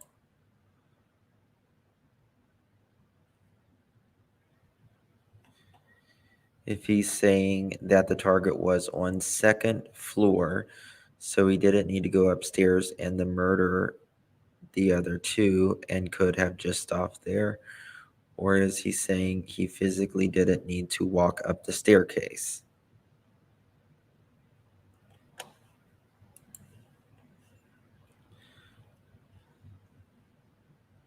That's a good point.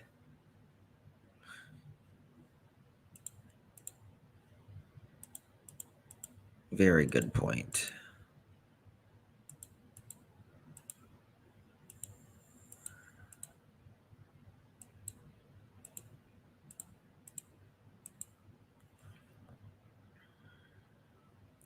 Is he saying the target was on the second floor, so he doesn't need to go up the staircase and murder the other two and could have just stopped there? Or is he saying he physically didn't need to go up the staircase?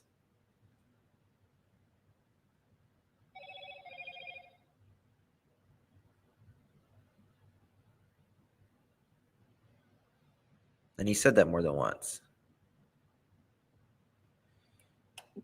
Someone writes here that he's trying to say something without, like he's trying to say something without saying something.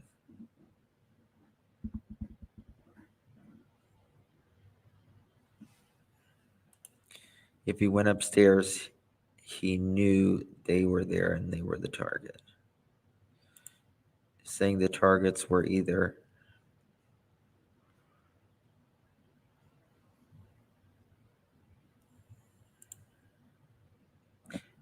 yeah, I saw that before Lauren did. Actually, I just did. It's we reported that I didn't do a live on it or anything, but we knew about it. I sent it. You can skip some stuff like thank you, Arkansas.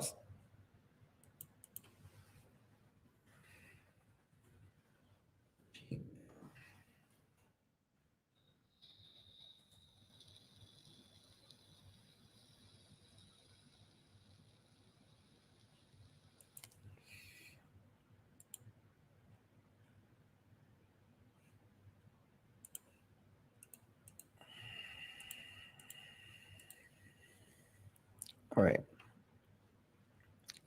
11:10. Reporting party got home and there is a strong odor of marijuana. Can smell it in the living room. Reporting party requesting the officer responded, tried to identify medications behind a room.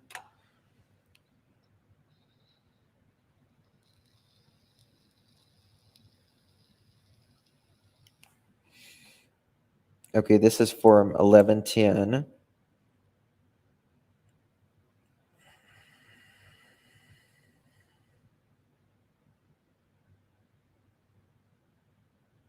Where does it go to 11? Okay. 11:10. A dispute with a male whom she invited him to her home. He is no longer on the scene.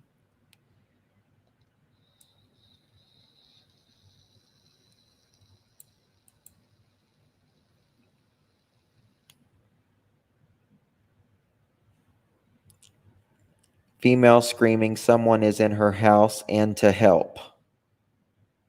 Holy shit. That's on the 10th, Arkansas? Tracy, thank you so much. If Xana and Ethan were the target, then why would they go up to the girls? So he thinks the two upstairs were a target, the two girls injured. Doesn't match either. So may been more aggressive with target.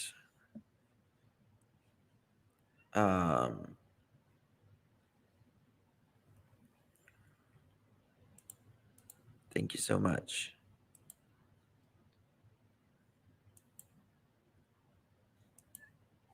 What time was this?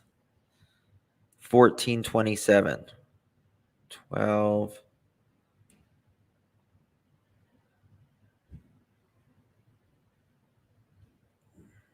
So that was like at 2:27 in the morning? Is that like 2:27 in the morning, Arkansas?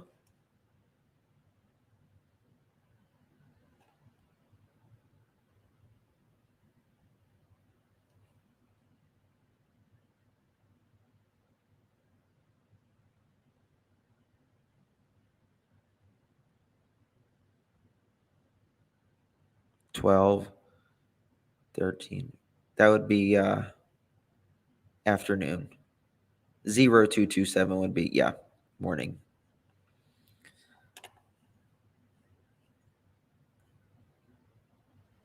Yeah, 12. Yeah.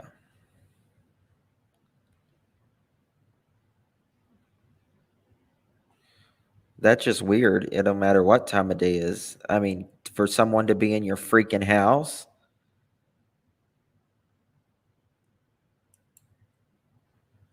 Female screaming someone in her house and to help.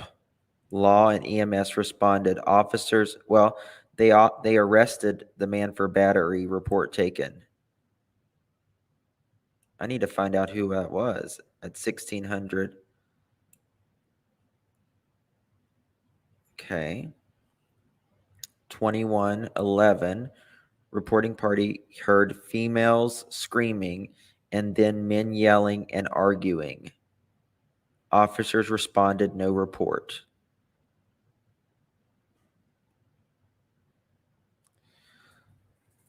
(0922). Lots of yelling and female stating she needs officers now. Call DX after address was gained. Officers responded, no report. Reporting party X making threats against the reporting party via text. Okay,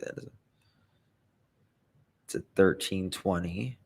Reporting party can hear yelling and screaming, mostly hearing a male. That's at 2038.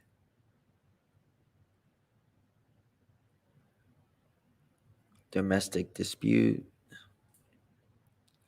Complaint of dispute in neighbor's apartment. 1651. Reporting saying she's being abused. Officers advised a case manager contacted. Suspicious person circumstance. Reporting party hearing yelling, ongoing issue with DV at home. Reporting party believes it is escalating. 2353. 6:31 in the morning. Reporting party's son was beating him around earlier. Son is not currently there. Reporting party is in pain and requesting getting dressed. 2:56 in the morning. Reporting party arguing, fighting, and yelling. It sounds like someone is getting thrown around. 400 block South Cleveland Street.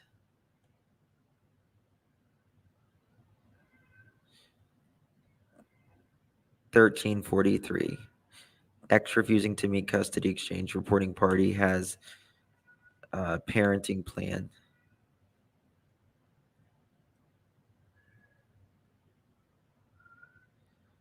Okay, this is at 1112. 1200 block East 5th.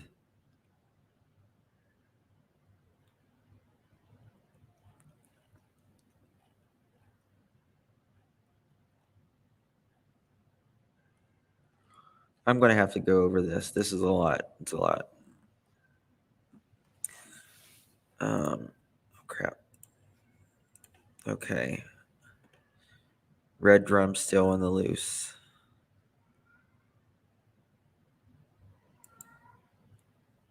Yes, Justice Janie, you're exactly right.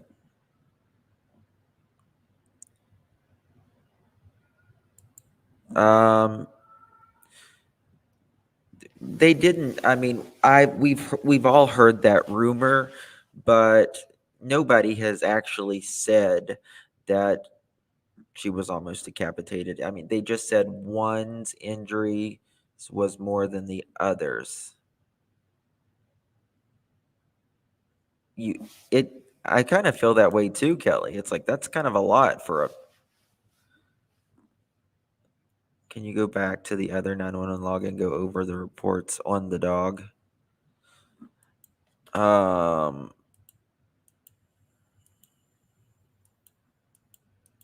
doesn't really say much. I'm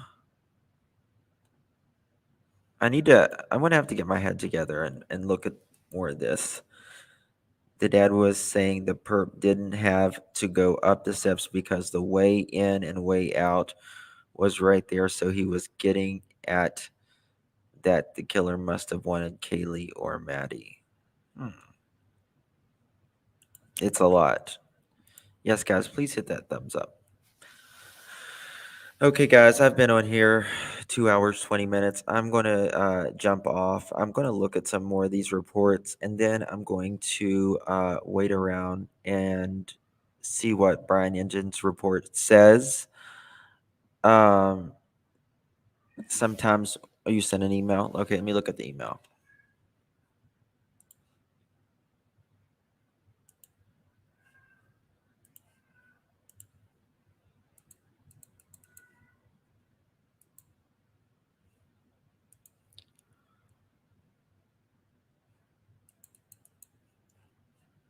I don't see an email.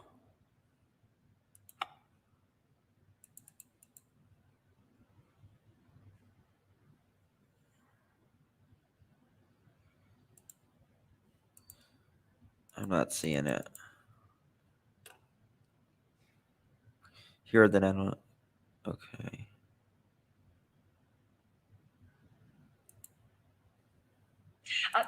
Okay. It's a lot for my brain. Yeah, I'll probably be back on after that video or that interview comes out tonight. I'm gonna have to give my brain the scholarship fund link Justin can put on the community page, maybe. Yeah, of course, absolutely.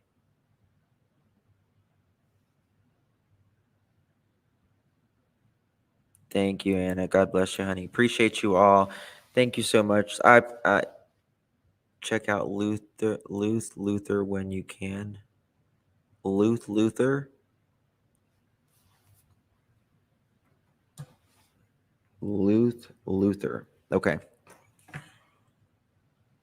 All right. He clarified what he meant in another interview that came out. He was saying that didn't have to go to the steps for anything unless he had to specifically there to kill them. It's such a weird build this house is. You know what I mean? Thank you, 80s chick. It's such a weird build and it's so confusing. You really have to. So appreciate you. Thank you, Diane. God bless each and every single one of you. Please hit that thumbs up. We got to get justice for these kids. They just started their life. Thank you, Camille. God bless each and every one of you. I love you all. Love you all. Thank you all. Appreciate you. Good night.